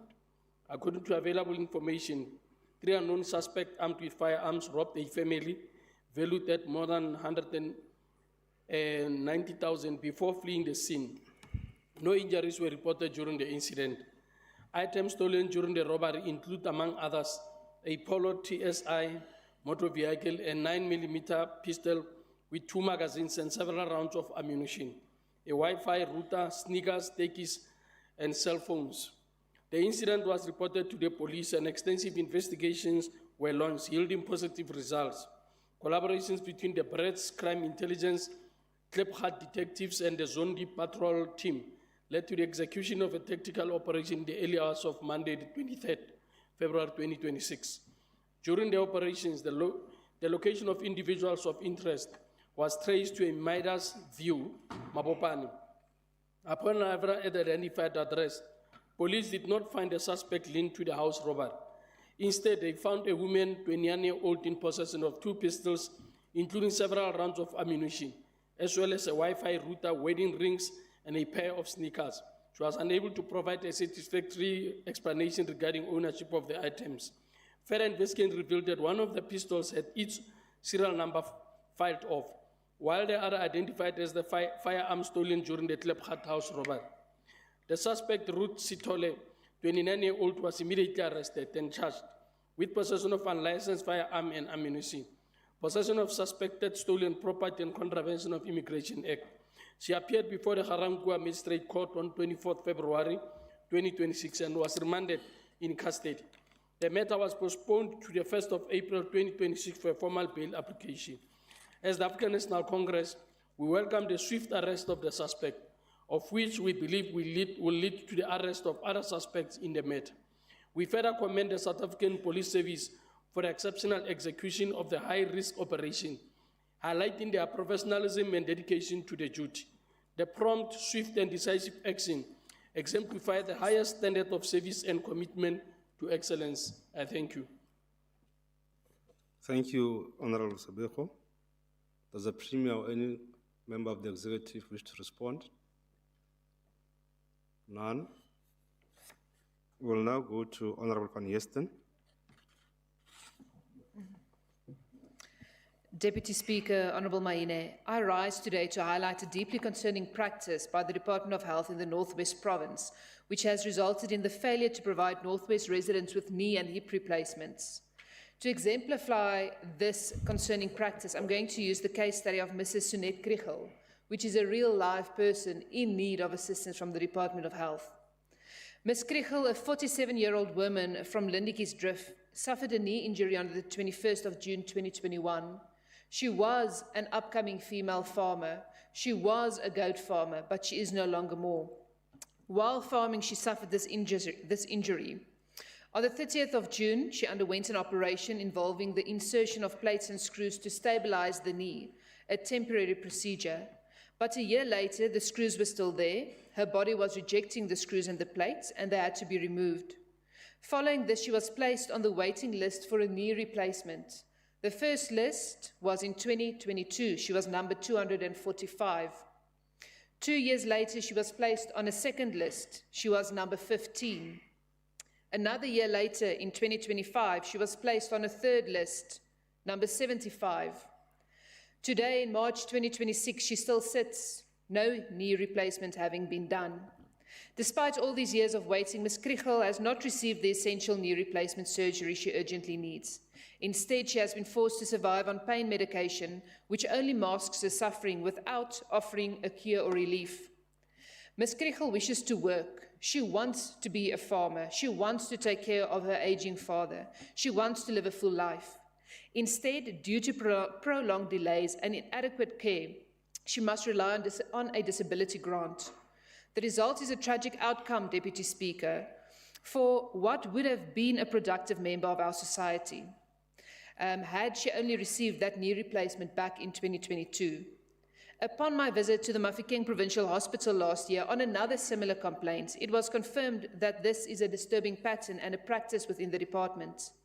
Patients in need of hip and knee replacements in this province are routinely referred back home whenever their vitals are stable, which means every year you come in for a vital check. If you are not septic or dying of gangrene, you are sent home and put on another list, hoping to get a knee or hip replacement. While this may seem a pragmatic approach on paper, it is in fact a denial of fundamental human dignity and the right to a healthy life. Such a practice dehumanizes patients and it locks them in an endless cycle of years of suffering. The Democratic Alliance unequivocally objects to this neglect. It is unacceptable for patients to endure chronic pain and the many health risks associated with long-term pain medication use. This includes kidney failure, gastrointestinal disorders, and addiction to those very pain medications. These systemic delays and disregard for orthopedic care are not only a health crisis, but also a justice issue, Deputy Speaker.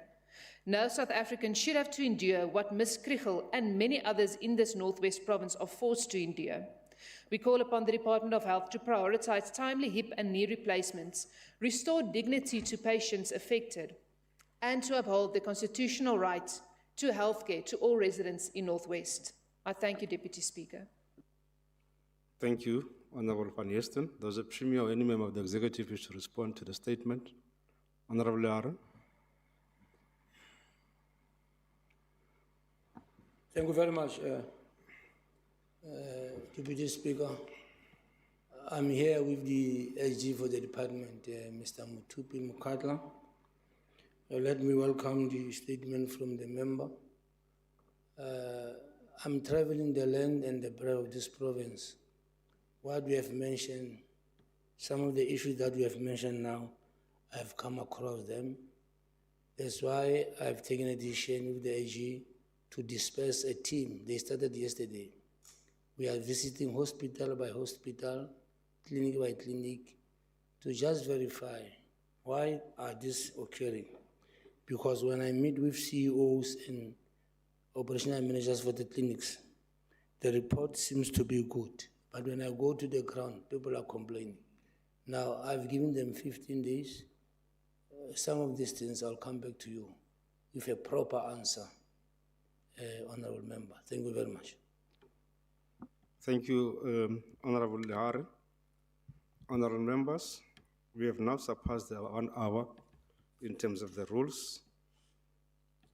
I will now I will now proceed to executive statements in terms of Rule 130A. Does the Premier or any member of the Executive Council wish to make an executive statement?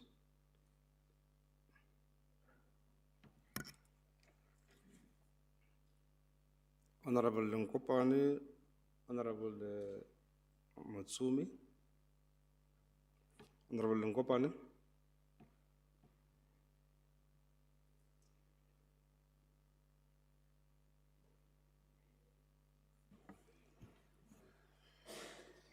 Thank you, Honorable Deputy Speaker. I rise to put an executive statement on the historic performance of the Parks and Tourism Board in the direction of the people-centered reform. Honorable Deputy Speaker, the performance of Parks and Tourism Board over the recent period has been historic. For the first time in many years, we are witnessing measurable improvement in the revenue generation, the financial controls, the visitor growth, and the operational efficiencies across our protected areas. It is not accidental. It is as a result of a deliberate governance reform, the tighter financial oversight, the improved contract management, and the strengthened accountability mechanisms. Honorable Deputy Speaker, revenue has increased through improved collection systems and enhanced designation management. The gate revenues are stabilizing, the occupancy rate are improving, and the compliance systems are strengthened. For an entity that previously faced structural pressures, this marks a turning point. The revenue growth is not an ultimate goal. It is the foundation for infrastructure upgrade, the job creation, enterprise development, and conservation sustainability. Honorable Deputy Speaker, we are shifting from a model where conservation existed alongside communities to one where conservation exists with and for communities. Communities must participate, communities must benefit, communities must become co-owners within the tourism economy. We are building a parks board that is financially sustainable, governance-driven, performance-orientated, and fundamentally orientated. This is why this moment is historic, not just recovery, but repositioning, not just revenue improvement, but economic inclusion. I thank you. Thank you, Honorable Lankopan. Does any member wish to comment on the statement? None. Honorable Mutsumi. Thank you very much, Deputy Speaker. My statement is in relation with Kamanyani Secondary School administration block gutted by fire. As the Department of Education, we must indicate that we are shocked to learn that an administration block at Kamanyani Secondary School in Muruleng village was gutted by fire at approximately 4:15 in the morning on Sunday, the 1st of March 2026. A member of the school governing body who resides near the school noticed the fire in the early hours of the morning and immediately alerted the school principal. Upon receiving this call, the school principal promptly contacted the fire department and the police. By the time the fire department arrived at the scene, the fire had already destroyed a significant portion of the administration block. Despite their prompt response, extensive damage had already been caused to offices, equipment, and important administrative records. Areas destroyed by the fire are as follows: staff room, food storage, staff's kitchen, ablution facility for males and female, administration offices, sick bay, strong room, photocopy, refrigerators, cupboards, and desk. As the department, we have expressed our deep disappointment following the fire incident at Kamanyani Secondary School. We must indicate that this is a serious setback to the school community, and these acts are efforts which undermine education infrastructure in the province and cannot be tolerated. I want to assure, as the department, we want to assure the school management, learners, and parents and the broader community that the department will provide the necessary support to ensure that teaching and learning continues without disruption. and further call on law enforcement agencies to thoroughly investigate the matter and urge community members to come forward with any information that may assist in identifying those responsible. In the meantime, we must indicate that we have dispatched our team of infrastructure to go to the school to check how best can they assist them in that regard. I thank you. Thank you, Honorable Mutsumi. Does any member wish to comment on the executive statement? None. Honorable members, I want to make a ruling with regard to the request that was made by Honorable Steele, that Honorable Williams, that the statement by Honorable Williams must be converted into a notice of motion so that it can be debated. The purpose of the member statement is to give an opportunity to members of the executive to respond instantly, and therefore a statement cannot be converted to a motion which will delay the instant response. Converting a member statement to a motion for a debate is not supported by the rules. The request is not sustained. I so rule.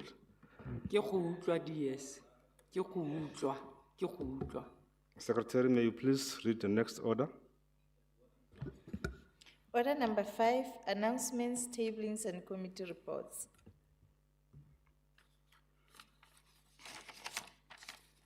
Honourable members, reports have been tabled through the ATC and referred to the relevant committees for scrutiny and further processing. Committee reports were also tabled through the ATC. Does the House adopt the report and recommendations tabled through the ATC as a House resolution? Does the House adopt? Thank you. Secretary, may you read the next order, please? Order number 6, debates on the State of the Province address. Honourable members, the debate on the State of the Province address will be conducted in terms of Rule 64, subsection 3. I will now call on Honourable Khosho to lead the debate. You've got 11 minutes.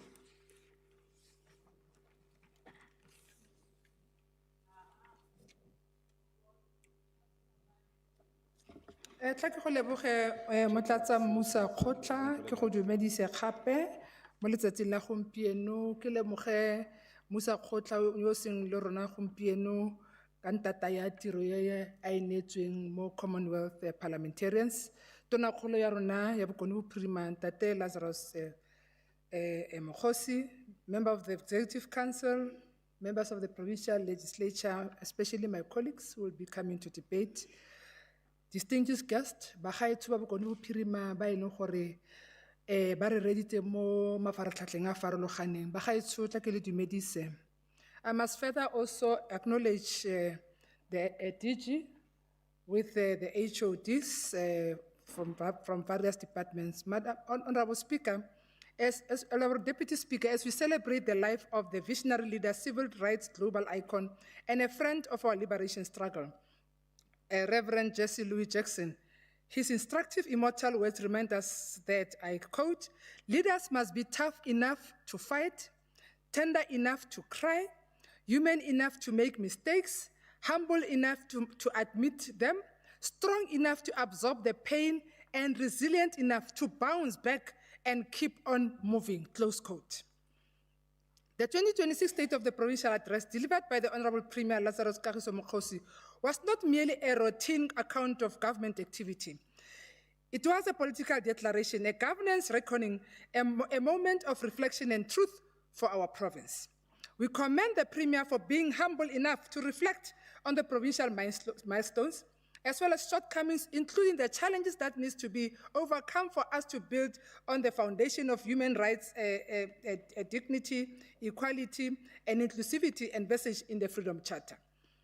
This year's SOPA correctly situates the struggles of today within the historic mission of the African National Congress, drawing inspiration from giants such as the revolutionary intellectuals like Solomon Tekiso Plaki, Saparanko Sarona Ntate Malume Moses Kotani, Saparanko Sarona Hape, Mama Ruta Sehomuti Mompati, Mam Gertrude Mpekwa, Job Shimankana Tabane Dan Tlume, and Dr. Silas Mudirimolema, whose lives must remind us that leadership without consciousness is hollow and governance without dignity is meaningless.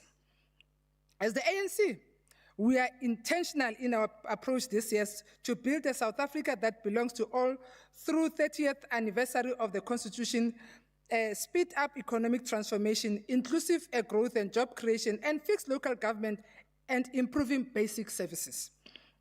As we commemorate 30 years of our most progressive constitution formulated to give expression to the vision of the Freedom Charter, we recommit ourselves to strive towards a country rooted in democratic values and social justice to ultimately transition into a united, non-racial, non-sexist, and prosperous society. The ANC General Statement has proclaimed 2026 as a year of decisive action to fix local government and transform the economy. As we take you from this declaration, we must intensify and accelerate our efforts to ensure that the Northwest remains South Africa's major platinum producer, further invest in our ecotourism, grow our cultural industries, and upscale our agricultural innovations. We welcome the resuscitation of Pilanesberg International Airport to boost tourism, as well as to reincarnate commercial activities in the adjacent Sun City Resort and Pilanesberg National Parks. We must, however, also actualize the operation of the George Muntsiwa Airport as a cargo hub, an aviation center of excellence, and a gateway to Africa, while we also charting planes to provide flexible air travel for business and leisure, because this will also bring a big economic spin-offs for our province, especially in the capital city. We concur with the assertion that much more still needs to be done, Honorable Premier, to upgrade our route network. Hence, we applaud the resolve to confront the apartheid legacy of poor infrastructure provision by using the Municipal Infrastructure Development Grant to construct and pave roads in historically marginalized rural communities, making villages commutable. So I think this plan is commendable. And we're awaiting to hear the MEC for Public Works and Roads actually unpacking the plan for this year. We thus note with appreciation that 700 million set aside for the rehabilitation of Sartrogens and Magaliesberg roads, the budgeted 700 million for upgrading of the Nelson Mandela Drive, and the 1.6 billion allocated for road infrastructure across the province will restore road access, stimulate local economies, and reconnect our communities in rural areas. This demonstrates that the ANC unwavering commitment to driving economic transformation in the Northwest is a reality. Yes, we do accept challenges that are still existing. Premier Mokgosi's address rightly highlighted a series of persistent and structural challenges, high levels of unemployment and poverty being at the center of them. Despite the modest recent drop in unemployment, with the quarterly labor force survey showing slight improvement, unemployment in the Northwest remains stubbornly high relative to national averages. The social and economic development of the youth significantly relies strongly on a state's ability to provide sufficient and stable work opportunities, educational diversity, and an environment conducive for innovative thinking and entrepreneurship, especially for our young people. At the pinnacle of the province's economic transformation trajectory is that we are placing a high premium on decisive action to redouble the effort to defuse the ticking time bomb of youth unemployment. Failure in this regard is not an option for government departments and state-owned entities and our municipalities. Business as usual must characterize everything we do in government. Visible quality and prompt delivery must be the hallmark of Tunzalo Rule Accelerated Service Delivery Program that is pursued within the framework of the district development model. We commend the province for creating more than 78,000 jobs in the last 2 quarters of 2025 and welcome the 24,600 targeted new employment opportunities to be created through the Mahikeng Student City Project, the Portal Project across municipalities, the Bojana Special Economic Zones, and the health sector for emerging farmers. As a mining-centered economy, we must be able to strengthen partnerships with mining companies, including investors, to fund beneficiation programs close to source of our empowerment of young people through targeted skills development programs, through entrepreneurship support programs, and employment initiatives to combat youth unemployment. We acknowledge efforts by government to reduce unemployment through deliberate strategies and investment drivers such as provincial growth and development strategy. However, much work still needs to be done to gain traction that will restore the hope of our youth. Infrastructure projects, Deputy Speaker, and investment conference such as the Provincial Mining Indaba, the Job Summit, and private sector engagement initiatives must deliver tangible and viable economic dividends, as well as stimulate job creation, especially also for our youth. So our youth should be the anchor of our development in the Northwest Province. And also women must be empowered, and so that they're able to participate in the mainstream of the economy, including people with disabilities. Our ANC 2024 election manifesto places service delivery at the center of our developmental agenda. The medium-term strategic framework, our national priorities and basic services and provincial programs are meant to ensure all citizens can access clean water, sanitation, electricity, and safe housing. Water is life, and the challenges of water accessibility continue to threaten the livelihoods of our people. As a province, we are not immune to global threat of severe water shortages exacerbated by harsh weather conditions and global warming. The challenges of water provision is a real concern for all of us, but we must acknowledge the pursuit to find alternative ways for water storage, water augmentation, and water accessibility. Therefore, there was no need to politicize water challenges in the province. We need to be a collective in making sure that there is a deliberate plan by government to respond to working together with national government. We are therefore encouraged by the upgrade water supply scheme in Rustenburg local municipality and the water and sanitation projects amounting to 300 million across the province. Deputy Speaker, this will ensure that none of our communities with water challenges are left behind. Deputy Speaker, maintenance of wastewater treatment plants, enforcement of effective operation and consequence management on our water boards, water authorities will ensure that the people of the Northwest have dignified access of water. The recent sewage spillage in Sweding village in Mahikeng showcases some of the municipal challenges that continue to expose our people to harmful toxins and unhygienic living conditions. We, however, applaud the introduction of a new contractor, indicating our commitment to restoring the dignity of our people and providing them with a clean and safe living environment. This is how we fix local government. The health of our people is a priority, and ensuring that we deal with sewage spillages in areas like Denville, your Ward 5 extension and Extension 10 in Joburg, your Ward 25 in Kanana, and other resident parts of the province must be at the core of our mandate. As we wrap up, As I wrap up, Chair of Chairs, let me talk to issues of human settlement. Before I get there, let me also, as government, we continue to curb illegal connections and formulate new reusable, sustainable, and mechanisms to produce cheaper and reliable electricity. No one must be left behind to access government support programs. As per Premier's pronouncement, restoring dignity of our people through provision of houses remains the apex priority for our government. We therefore, Premier, welcome your plan on around human settlement. And the 80% of human settlement budget directed to unblocking block projects must be implemented. And we need to, from time to time, come back to the portfolio committee, also report in this House on the work that has been registered in that aspect. We welcome the issue of eradication of Now, we welcome also the issues of responding to issues of our bulk infrastructure investment and continue to compound the service delivery rules and ensure that all our municipalities are in construction sites. Madam Chair of Chairs, as the African National Congress, we welcome the State of the Provincial Address. We are confident that we will be able to fix local government as a collective, through the collective of the Executive Council, of course working together with our local government. I thank you. Thank you, Honorable Chief Whip. May I call Honorable Botwe?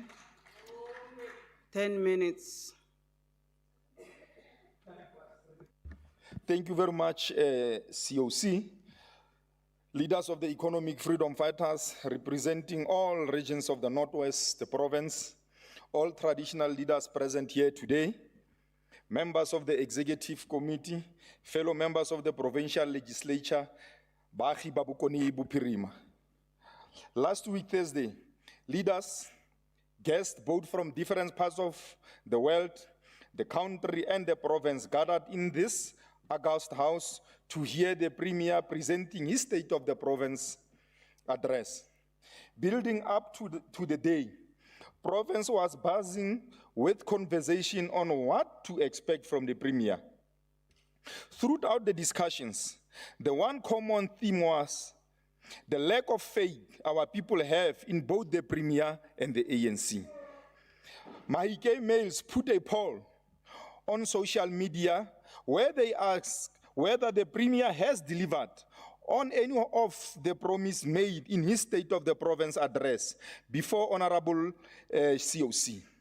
Everyone who participated responded with no, meaning that 100% of the people of the Northwest Province responded, believed that the Premier Mokgosi has not delivered on any of his promises to date. As the economic freedom fighters, we agree. In fact, we further submit that the Premier is a specialist of manipulation, disease, and empty promises. In his opening remark in 25 July 2024, the Premier stood before the people of the Northwest Province and declared that the priority of the 7th administration is to create jobs for the youth. He committed to a program that was going to create 27,000 work opportunities. This was an empty promise, as the province has never seen a single one of those jobs. In 2025 SOPA address, the Premier spoke about partnership with the South African National Defence Force, through which 3,000 training opportunities will be created. This too was an empty promise, as no such opportunities have been created either. Honorable COC, when the Premier realized that the province was uniting in its anger over unemployment rate that was approaching 60%, he rolled out a mass recruitment project where our people were placed in EPWP jobs with 6 months term contract and learnership and internship with 1 to 2 years term contract. There was what we call Tshwaranyanang Hao Solanka, which temporarily give good optics, like the 6.2% drop in the unemployment rate, but create an even worse reality in the long run when the term of those contracts runs out. This is a manipulation on its highest form. Oh, wow. With the ANC in government, all 22 municipalities of this province have failed to comply with the Section 153A of the Constitution of the Republic of South Africa. Thanks to the coalition between the EFF and the ANC in Ditsobotla, with the intervention of national government, the Ditsobotla is now a municipality the Premier can use as an example of what progress looks like, although ultimate objectives for this municipality has not been achieved. We have seen recent development where the DA and SAFE Ditsobotla ke batho ba bangwe ba ga ba sa rateng go bona go na le stability. Ba tla ka dikgona-kgona ba nagana gore ba tla go tsenya motion against the speaker and followed by the mayor. Mme seo ba se lekileng COC ba paletswe ga sena be se kgonagala. Ba bona tiro e ntle re dira mo Ditsobotla le ko Rustenburg. Now, because of mo tseleng ya di-election, fighter sona ke lo batla go tla ka tlhakatlhakano nyane re sa e boneng. Mme ha ena e be iragala. This, however, does not change the finding of the South African Human Rights Commission. In the report it released in 2025, the report speaks of ways municipalities fail communities. Some of the most common failure listed include sewer spillage in the community like Ogni, Alabama, Khakala, Bloemhof, Ganyesa, Hudi, Ipelecheng, Mahikeng, and Kraipan, to mention few specific areas. However, the sewer spillage are a common all over the province and do not enjoy the privilege of being mentioned or attended by the Premier unless it receives a public attention like the spillage in Sweden. Failure to collect refuse, failure to manage illegal dumping and mismanagement of dumping site, failure to provide electricity to communities like Buitumelong in Likwataiman, and water shortage in Majakaneng, Letlhabile,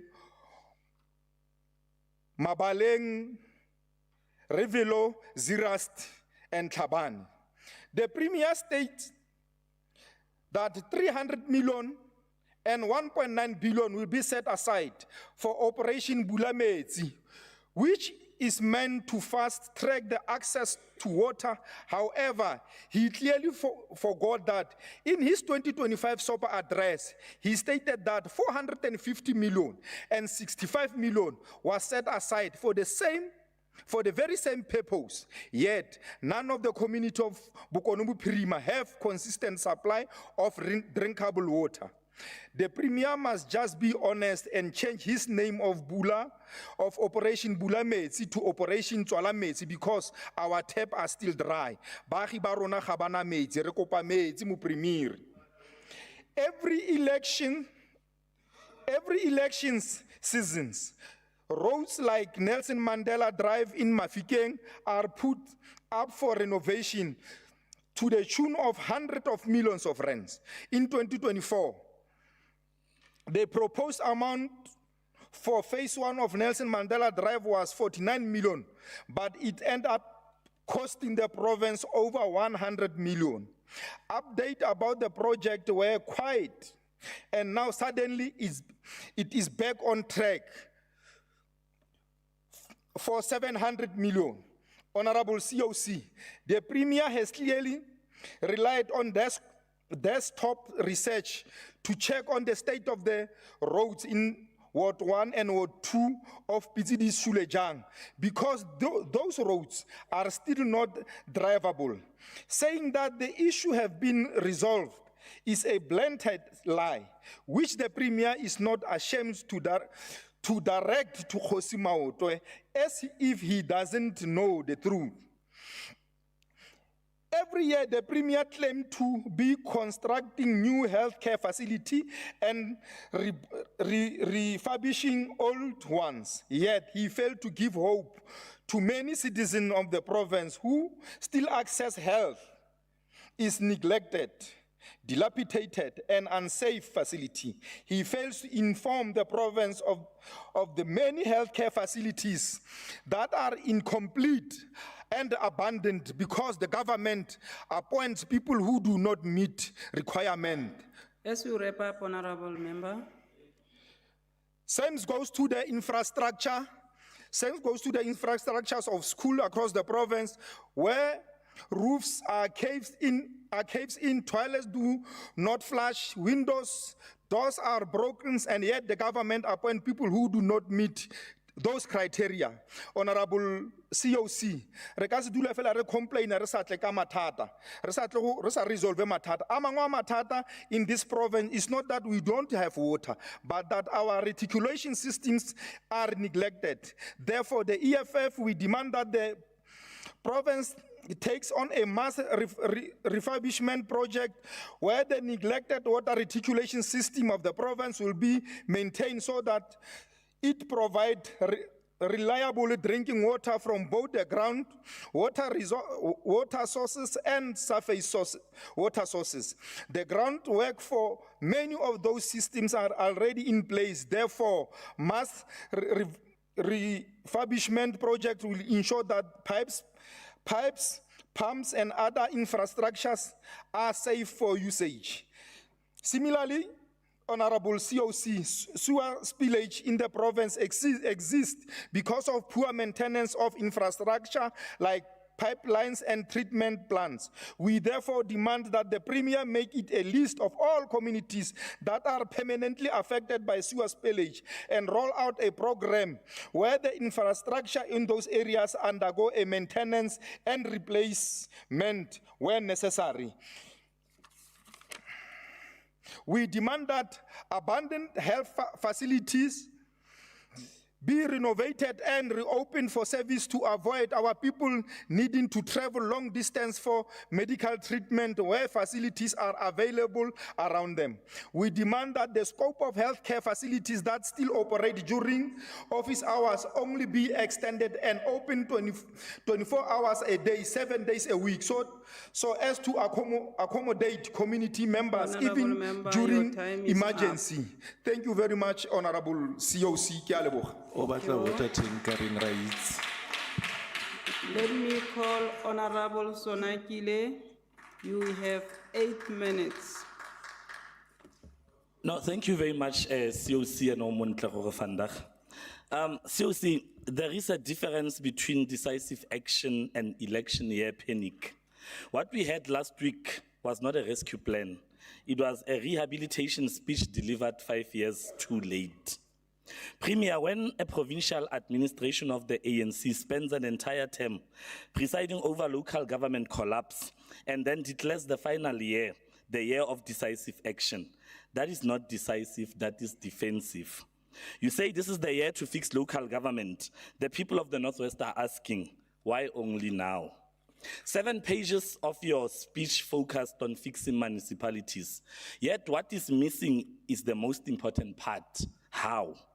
Audit outcomes may have improved on paper, but residents do not live inside audit reports. They live with sewage in their streets, water tankers as permanent fixtures, roads collapsing, and refuse not collected. Section 139 interventions have been used before.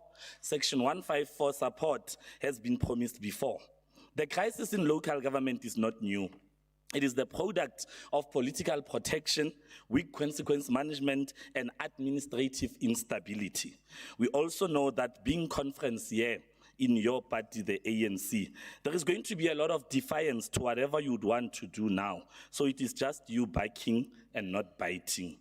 You cannot sanitize systematic decay with slogans. Premier, you are proposing 6 monthly inspections for scholar transport operators, but the current contract already provides for annual inspections, and even those are failing. The issue is not inspection frequency. The issue is corruption and weak contracts that have been invoked. We have seen buses temporarily hired just to pass inspections, operators being shielded despite non-compliance, and learners left stranded when enforcement is suddenly applied without contingency. 4 weeks ago, the Portfolio Committee oversight, it became clear that the SLAs that were entered when this contract was started are fundamentally weak. There's weak monitoring clauses, there's weak consequence management, there's weak payment controls, and poor performance enforcement. So your 6 months inspections on a defective contract will not fix the system. The contract must be restarted and overhauled. Anything less is a cosmetic reform. We welcome as the DA the Memorandum of Cooperation with Infrastructure South Africa for Pilanesberg and Ramotsiri. It reflects positive collaboration at national level and the positives of GNU. But let us be honest. If Infrastructure South Africa must now stabilize infrastructure planning in our province, what does that say about the capacity of our own provincial public works department? Projects like Pilanesberg revitalization should not require outside rescue if our provincial department is fit for purpose. So ISA's involvement, while is welcomed, it is also an indictment and it leaves a question that needs to be answered. On Dick Muntsiwa Airport, the DA rejects the narrow proposal of turning Dick Muntsiwa Airport into a purely cargo hub. This is a strategic asset. We should pursue both passenger and cargo operations integrated. Settling for one is settling for less. Premier, over 700 million have been committed to the Nelson Mandela Drive upgrade. Previous phases were plagued by contractor failures, delays, and variation orders of up to 79 million. Communities were promised a premium product. They received something that looks like a Temu version of what was promised. Before another 700 million is spent, this House deserves to know the full cost breakdowns, the variation control safeguards, contractor vetting transparency, and consideration whether part of this allocation could address other collapsing roads in Mafike. We will monitor this project closely. You cite in your SOPA 78,000 jobs that have been created. Later in the very same speech, you come and say you have created 70,000 EPWP work opportunities. Are those works that you gave yourself a pat in the back largely the same jobs that you outlined as EPWP? Because if so, then those are just temporary relief measures. When the contracts end, then what happens? A province cannot EPW its way out of structural unemployment. Outside this legislature last week, when you presented your SOPA, youth structures aligned to your own party, SASCO, ANC Youth League, were protesting for jobs. That image spoke louder than the statistics you provided. Unemployment in this province remains a crisis. We are still, as the DA, of the view that unemployment must be declared a provincial disaster. COC, the Premier committed 500 million for 1,148 housing units in Matlosana and other areas. When one does rough calculations, it means that one unit costs close to $500,000. This legislature deserves clarity. What is the size and specification of those units? What materials justify that cost? How much of this figure includes bulk infrastructure? And how does this compare to national housing benchmarks in terms of the houses or the type of houses that government builds? While the DA supports quality housing, we will not accept inflated pricing hiding behind development language. Transparency must precede construction. On blocked projects in Moipan and Ditakong, residents have waited years with incomplete houses and abandoned slabs. The Human Rights Commission intervened. Recommendations were made, families pleaded, yet progress has been painfully slow. For those families, delay is not administrative, it is humiliating. We welcome your renewed commitment to unblock these projects, but those communities don't need another announcement. What they need now is roofs over their heads. On NTI, Premier, we welcome the means that have been made to bail out and ensure that men and women who wake up every morning at least get a salary at the end of the day. But Premier, you mentioned recapitalization. While the DA welcomes that there must be means to take out NTI where it is, recapitalization without accountability will not be reform. It will be recycling failure. Our portfolio committee oversight has uncovered deeply disturbing patterns, not just mismanagement, but what appears to be coordinated extraction. This was not innocent incompetence, it was organized syndicates. We demand that you provide the full transparency on the equity partner process, and we look forward as to whether your government will take action of the report that will come from the engagement we've had with NTI. Premier, if you want to be remembered as a premier that made an impact, let it be during your tenure when heads indeed rolled. We've heard stories before of people saying that they are bringing change, corruption is being dealt with. We have sat even in this house with people who have been accused with corruption in other institutions where they've worked before they became members. But with NTI, if NTI is to survive, accountability must also survive. Premier, we welcome and will be monitoring the following progressive proposals that you made. The SANDF deployment to illegal mining hotspots, establishment of a chemotherapy unit at Bophelong, bulk water investments that you spoke to, the digital procurement reforms if implemented transparently. Where there is genuine reform, the DA will support, but support does not mean silence. You and your MECs, Premier, you often remind us that there is no GNU in this province. You are correct. There is no coalition to blame in Northwest. There's no opposition that is running government with you. There's no shared responsibility. This is an ANC government, and everything that is happening is an ANC mess. You say this is the year of decisive action. The voters have a choice of ensuring that this year becomes a year of decisive replacement. In conclusion, as I close, where you act in the interest of the people, we will support. Where you fail or you protect incompetence or recycle corruption, we will expose. Because the Northwest does not need another year of rhetoric. It needs a government that works. And with the current EXCO that you are leading, we doubt that you will get there. I thank you. Thank you, Honorable Member Sonakile. Let me call Honorable Grunewald. We have 3 minutes, Honorable Member. Thank you, COC. The Premier calls 2026 the year of decisive action to fix local government, transform the economy.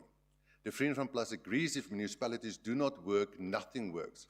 But people don't live in slogans, they live with the consequences of failure. The Premier speaks about Section 154 support and Section 106 investigation. Those tools exist. The real question is, do they produce results or do they produce reports that gather dust? One hard example is the province's own Maribeng Section 106 report, submitted 15 November 2025. It records duplicate payments, procurement non-compliance, irregular appointments, even failure to convene statutory council meetings. It records bulk accounts detailed unlawfully changed, resulting in thousands paid into fraudulent accounts, with weak follow-up. So, Premier, after your own report, who was disciplined, what money was recovered, and which criminal case numbers exist?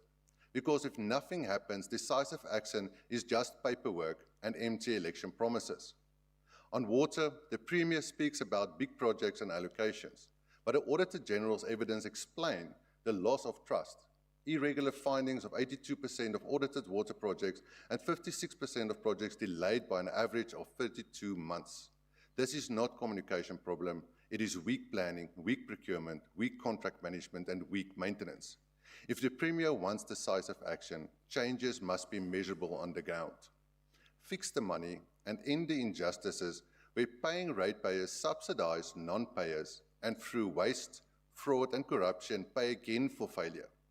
Honest households and businesses pay and carry those who won't, and still sit with the collapsing services. This House has also been confronted with reports such as the Open Waters report, reinforcing what communities already know: the system bleeds money while services collapse. Fix procurement and contracts.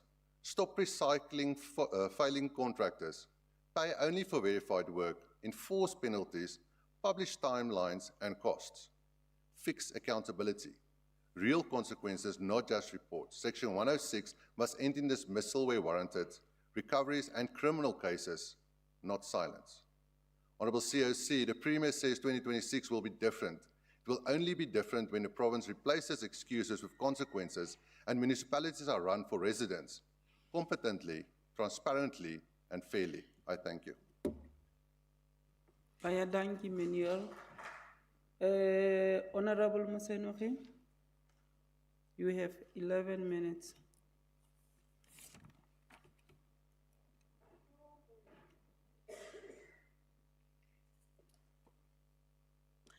Thank you very much, Honorable Chair of Chairs, Honorable Deputy Speaker in absentia, and Honorable Speaker in absentia, the Premier of the Northwest Province, Premier Lazarus Mokgosi, the Chief Whip of the House and the Majority Party, members of the Executive Council, members of the Legislature, ladies and gentlemen, Bagaetsho dumelang.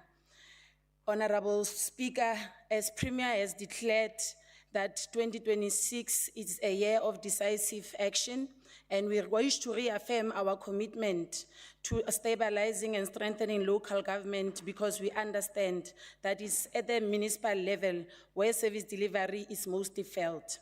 We should also take note that there is improvement in audit outcomes. And yes, we agree that it might not necessarily translate into improved service delivery, but it's a demonstration of accountability and improved governance.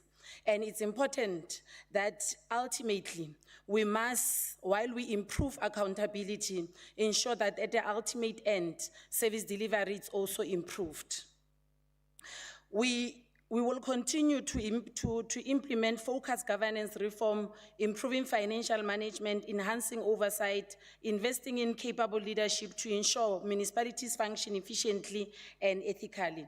In doing so, we will demonstrate that we are responsible government that listens to its people, responding not with rhetoric, but with practical intervention that restore dignity, accountability, and trust in local communities.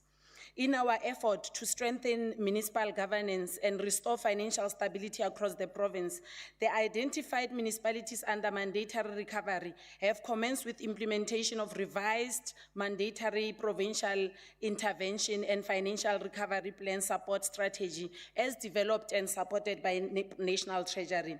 The revised financial recovery plan support strategy represents a strengthened and more coordinated approach to provincial intervention and takes from lessons learned from the initial financial recovery plans. It provides a structured framework through which provincial executive representatives support municipalities in distress while ensuring accountability, alignment, and national frameworks and compliance with statutory obligation.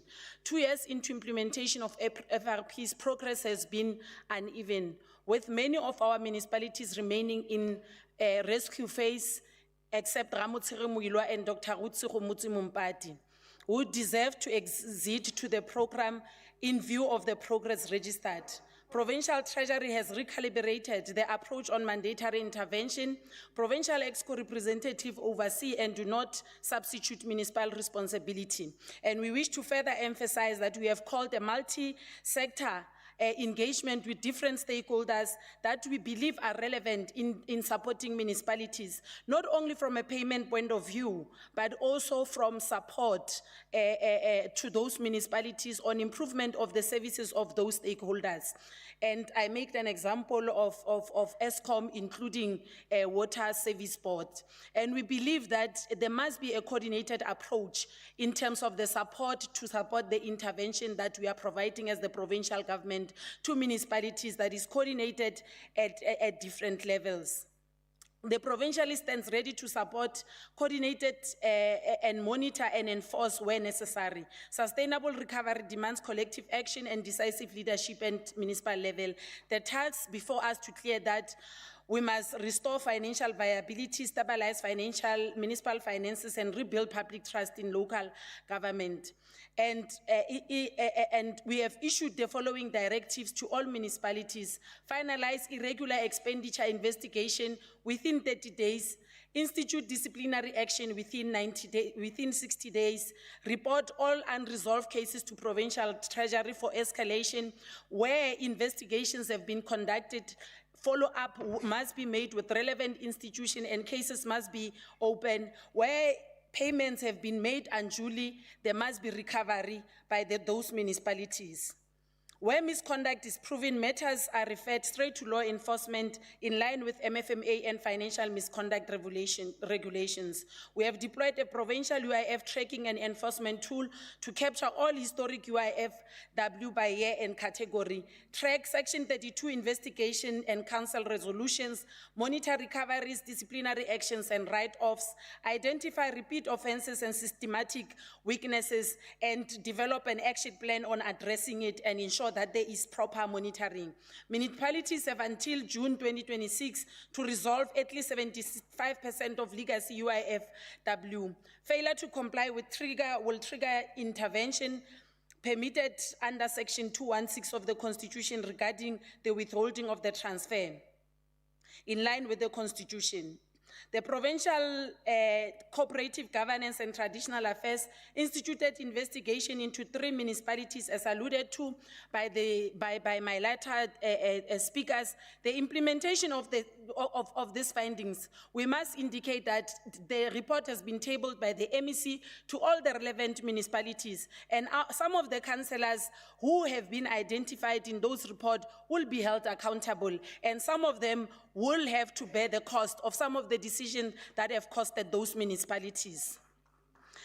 COGTA has adopted an approach of acting swiftly and with necessary vigor in addressing issues of malfeasance and corruption in municipalities as provided for in Systems Act, the effects of which includes institutions of criminal action against criminal activities, civil recovery processes emanating from misuse and abuse of municipal resources, as well as disciplinary action against municipal office bearers and officials found to have misconducted themselves. This approach will go a long way towards ensuring that acts of wrongdoing by councillors and officials in municipalities get practically subjected to legal actions, and that sound governance gets upheld by municipalities. Municipal infrastructure grant is one of the critical enablers of infrastructure investment in local municipality space, and it opens a wide range of economic and development activities in municipalities. COGTA continues to institute a package of support reform meant to facilitate improvement of MIG expenditure by municipalities and building internal capacity in the technical function of municipalities. In terms of information sourced from the MIG expenditure monitoring system by COGTA, for the financial year 2020-2021, the municipality spent 90% of MIG allocation. And we wish to report that in 2024-2025, the expenditure is at 99%. Marking a giant leap for picture as registered in 2021 financial year. This is an instructive testimony that funds meant for service delivery intervention get properly channeled into identified areas of development and can be accounted for. The Provincial Treasury has correctly identified the need for an academic-led, evidence-based strategy to address the structural dependency of municipal budget and treasury offices on external consultant. And we have provided an account in the Khote where consultants have registered to more than 83 million in the province. And we believe that they can be reduced if some of the services and capacity is built internally in municipalities. And we will do our best and our part as the Provincial Treasury to capacitate municipality through hand-holding, through gap fielding, and ensure that we build the necessary capacity for municipalities to perform such functions on their own. This dependency undermines institutional capacity, weakens financial accountability, and compromises financial sustainability. Honorable Speaker, the appointment of senior managers in municipalities have substantially registered improvement in managing the vacancy rate. For the period under review being 2025-2026, municipalities have registered a filling of vacancy of 72%, same as registered in the financial year 2024-2025 financial year. The latter achievement has been registered despite the 7 resignation of senior managers during the year for 4 municipalities, namely Naledi local municipality with 3 positions, Madibeng with 2 positions, Rustenburg with 1 position, and City of Matlosane with 1 position. In real terms, had it not been for this resignation, the filling of vacancy rate could have registered 77% for the current financial year. As pronounced in the Khote local government action plan for 2026-2027 financial year, the service delivery action plan has been adopted for implementation by all municipalities and departments. The plan outlines concrete intervention to address service delivery blockages and restore public confidence in local government, establishment of dedicated monitoring mechanism to promote, oversee the effective implementation of all actions emanating from both the national Indaba and provincial Khote. We will strengthen the intergovernmental relations reporting structures for improvement of integrated planning and reducing planning in silos. Dashboard to track implementation by key deliverables in the form of various infrastructure projects. In support of Khote resolution, there are various projects currently running to improve service delivery. This includes the construction and completion of various water, including road-related projects in our communities, as announced by the Premier. We wish to indicate that to ensure sustainable provision of electricity in Khetleng and Mamusa local municipality and in line with the National Treasury correspondence, the provincial government supports the appointment of ESCOM as an agent to perform electricity distribution on behalf of the above municipalities. Through the distribution agency agreement, ESCOM will manage the electricity infrastructure, billing and collection, and this process would go a long way in improving the distribution of electricity and collection of revenue. Honorable Speaker, we wish to indicate that what the Premier has announced in the improvement of employment, different members of the Executive Council will outline in their budget policy, in their budget statement, a number of employment created in different municipalities, especially around the pillar of strengthening the capacity of the state. You will see that earlier in the term, when the term started, there was massive advertisement that were issued by various departments, led and coordinated by the Office of the Premier, and some of those appointments of those adverts have been made. And the internship program and EPWP will continue to be made available for our people as part of our employment effort. Through the different departments, there has been some form of SMME support in the Department of Agriculture, in the Department of DDEC, including in Arts and Culture, where some of the artists has been supported because we believe they are SMME, and that contributes to fighting of employment. Opportunities have been provided to supporting and availing contract through our procurement expenditure, including the contractor development program. I thank you. Thank you. Honorable Solo, you have 3 minutes. Thank you very much, Honorable Chair of Chairs. The Umkhonto Wesizwe Party has listened to the 2026 State of the Province address with profound despondent and deep solicitude.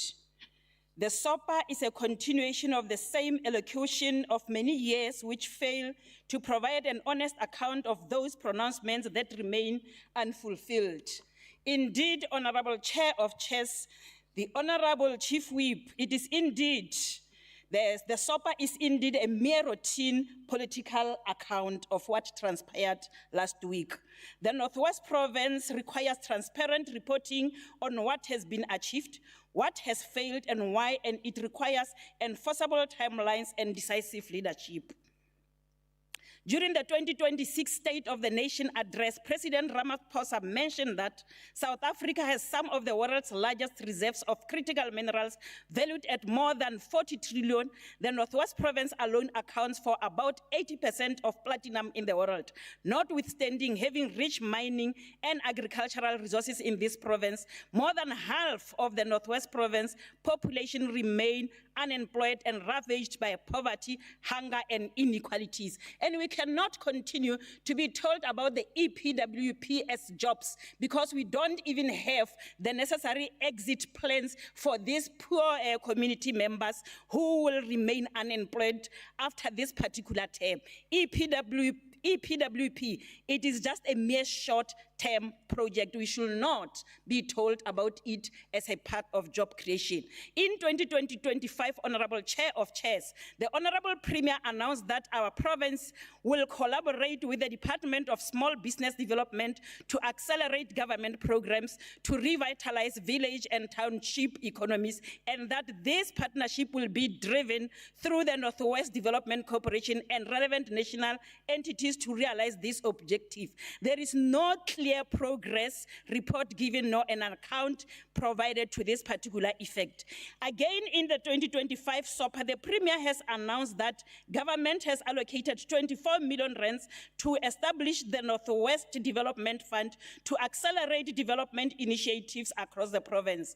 This promise, Honorable Chair of Chairs, has been repeated in the 2026 SOPA, and there is little movement to that particular effect. The Mekhareng so-called Smart City project was also announced in the 2025 SOPA, a collaborative development initiative between the Northwest and Gauteng, coordinated by the National Department of Human Settlement. Again, in 2026 SOPA, the Honorable Premier only reports that the Smart and Mega Cities program remains a strategic priority of the Northwest Provincial Government with Northwest. To wrap up. Leading implementation and driving delivery across the province. As I wrap up, Honorable Chair of Chairs, the Premier announced in 2025 that the construction of a 101 million rands new sewer pipe in Ramusadi village will start in earnest following the introduction of a contractor to the community 2 weeks ago. In 2026, the same promise is being recycled. Who is fooling who? As I conclude, the revitalization implementation, licensing and launching of Bujanala Special Economic Zone, Honorable Chair of Chairs, is one promise that is being repeated almost every year without visible movement. Hare masia kgotsa hare ditlaboshane re se ka ra tshaswa bubi mo matlhong, Honorable Chair of Chairs. Echaile lesea. Honorable Kodisang, you have 3 minutes, ma'am. Tla ke go dumedise COC, Mmetebogo Modise, baagi ba Bokone Bophirima, all protocol observed. COC, we are not debating promises today, but we are measuring performance. While we acknowledge the commitments outlined by the Honorable Premier, we cannot ignore the lived reality of the people of Bokone Bophirima.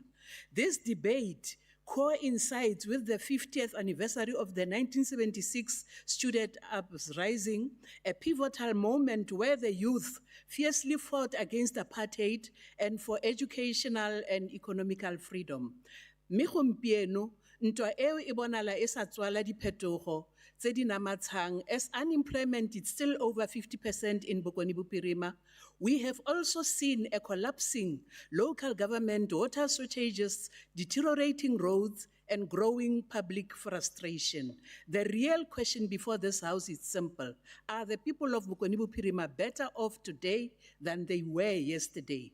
The Premier has declared 2026 the year of decisive action to fix local government. Honorable COC, when such a declaration has to be made, it is in itself an admission that local government is broken. Why should our people believe that this time things will be different? Residents of Ditsobotla local municipality, which was allocated 32 million in municipal infrastructure grants for 2024-2025 financial year, still with potholes that destroy their livelihoods and patches of gravel roads within the CBD. We are told that 98% of the provincial budget was spent. Show us where. We have also heard of mega projects, the Matlosane housing mega development and many others. Yet many of these projects remain in planning phases. Tell us why. On illegal mining, we are told that 1,400 illegal miners were arrested and that the SNDF will be deployed. Honorable COC, the deployment of the military is not a sign of strength. It is an admission that the situation has escalated beyond normal policing. Where were preventative measures? Honorable COC, this SOPA reflects a government that reacts more than it leads. It celebrates recovery instead of excellence. It highlights spending instead of impact. Action SA remains committed to building a province that works all of its legal citizens and residents, grounded in accountability, professional governance, clean administration, and real economic reform. Re tshwanetse go aga puso e dirang.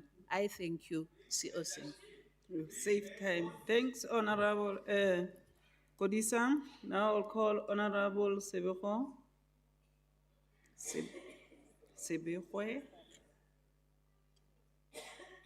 You have 11 minutes, Honorable Sebeko. 11 minutes.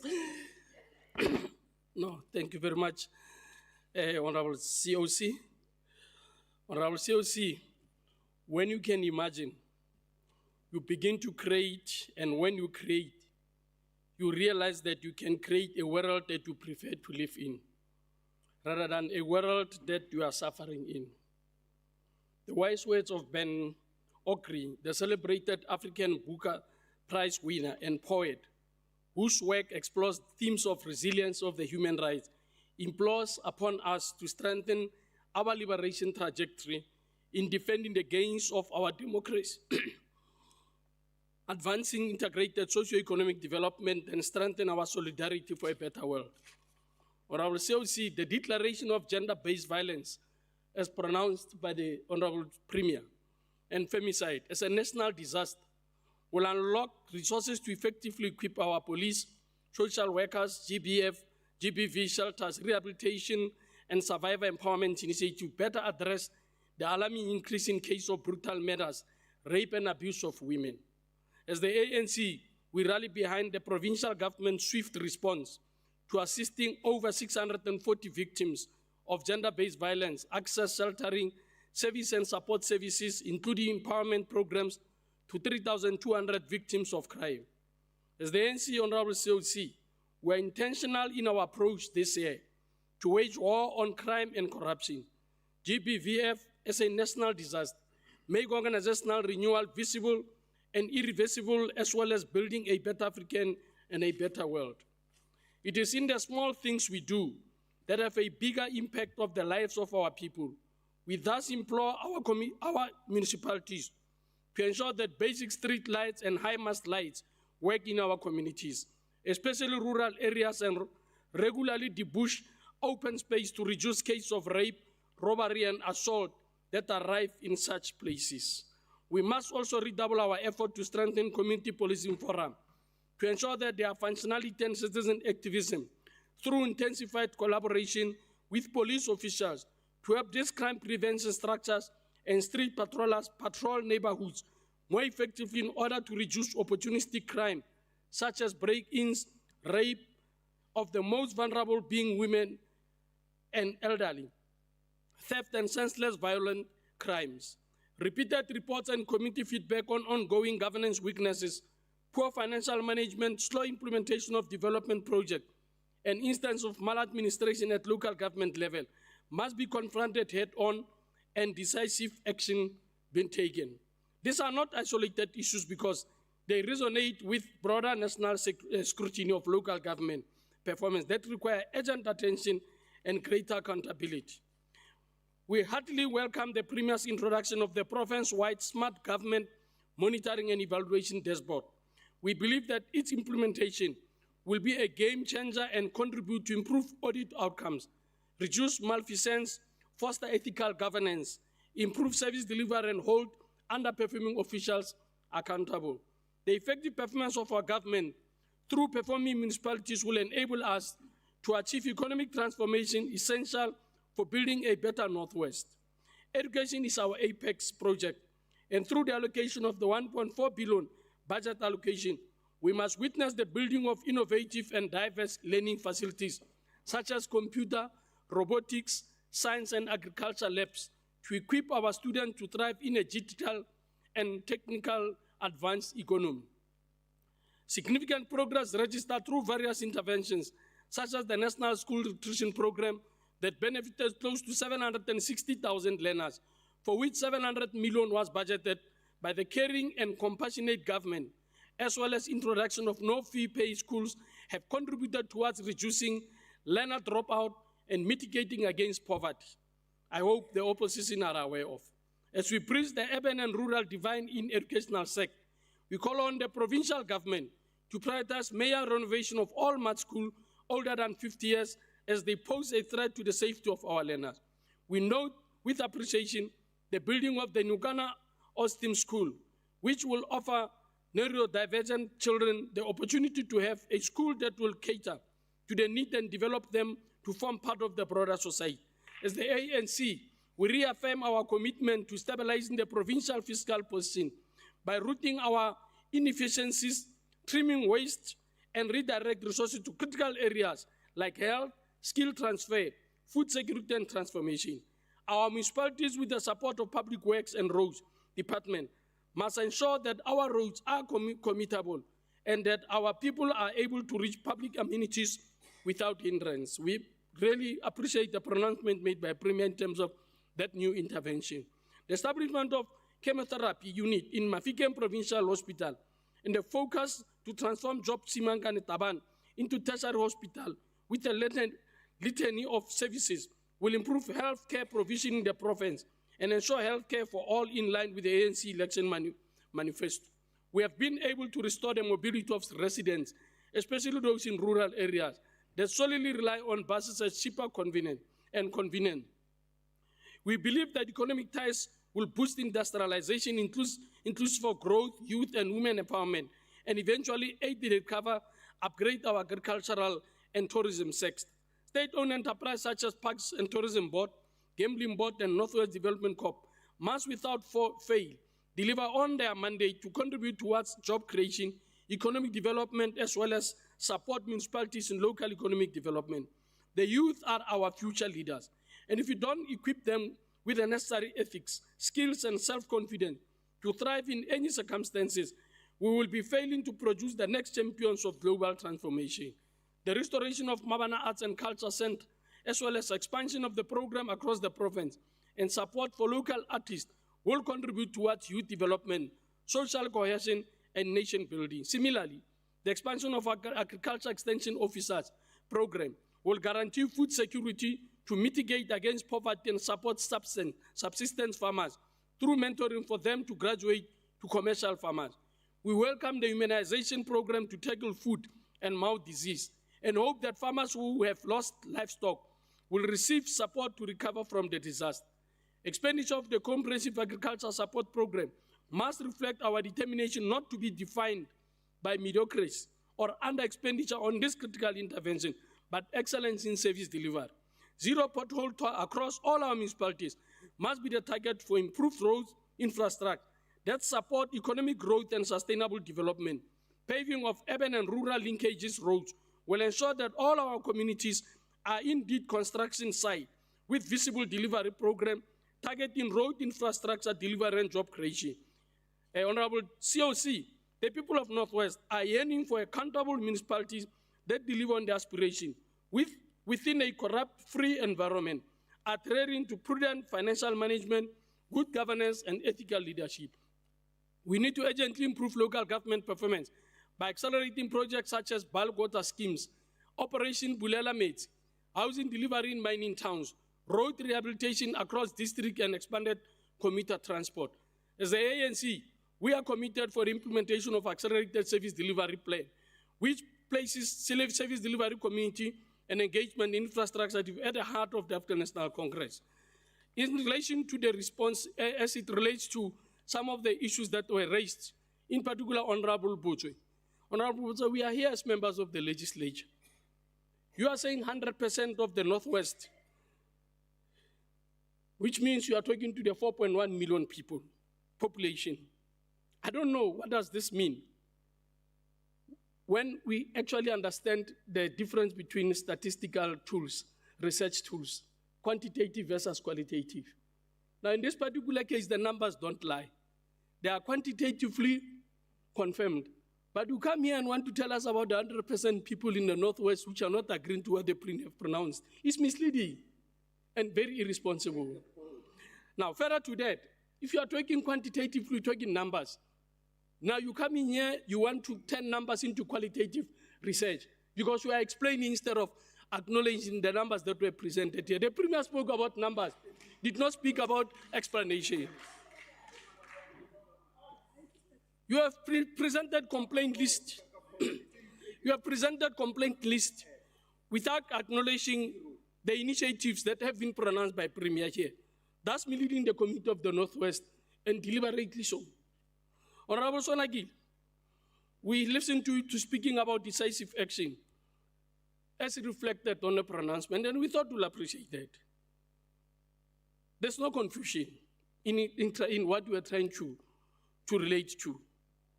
You seem to know something that the ANC does not know about when you say there will be upcoming defiances. So it means there are some political players deployed in the administration to advance the interest of the opposition. Order. That is sabotage of government.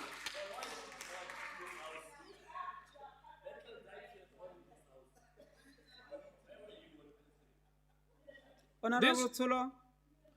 Now, there's also reference to protest.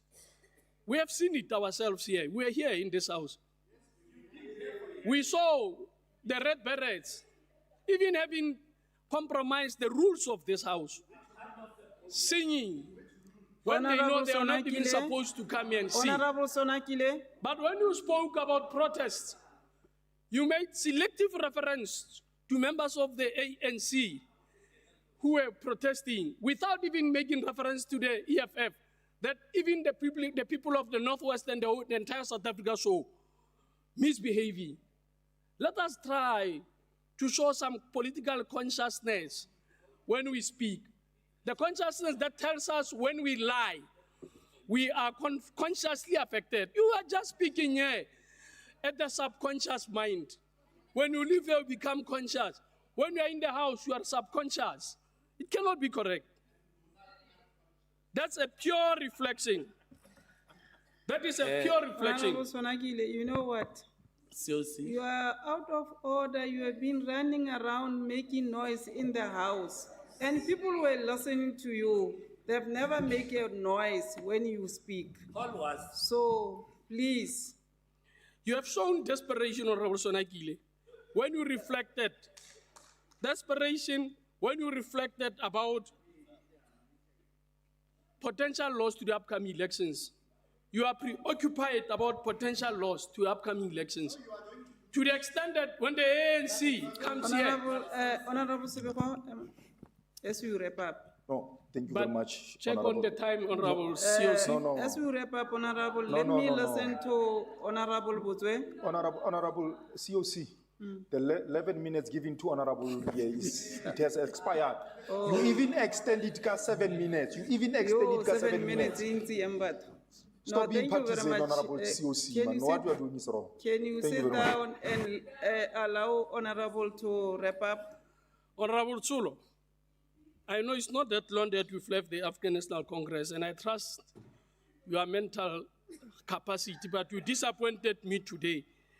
You are talking about there is nothing, the routineness of SOPA, that SOPA is about routine. Ours, it's a democracy that the African National Congress fought for, to ensure the checks and balances. We must remind you, so that when you... Now, what we have seen as SOPA is democracy Honorable in action, Sebeko. which our people fought for. Your time So I is thought up. we must acknowledge that and welcome Honorable Honorable Godisa. Sebeko, your time is up. Honorable, No, thank you. Let me respect the time of the COC. Nagana ke Thank utlwa you, conscious ke honorable phoso. members. This brings us to the end of, conclude the business of the day, brings us to the end of our business today until the 10 March. The House will be sitting. Thank you very much. The House is adjourned.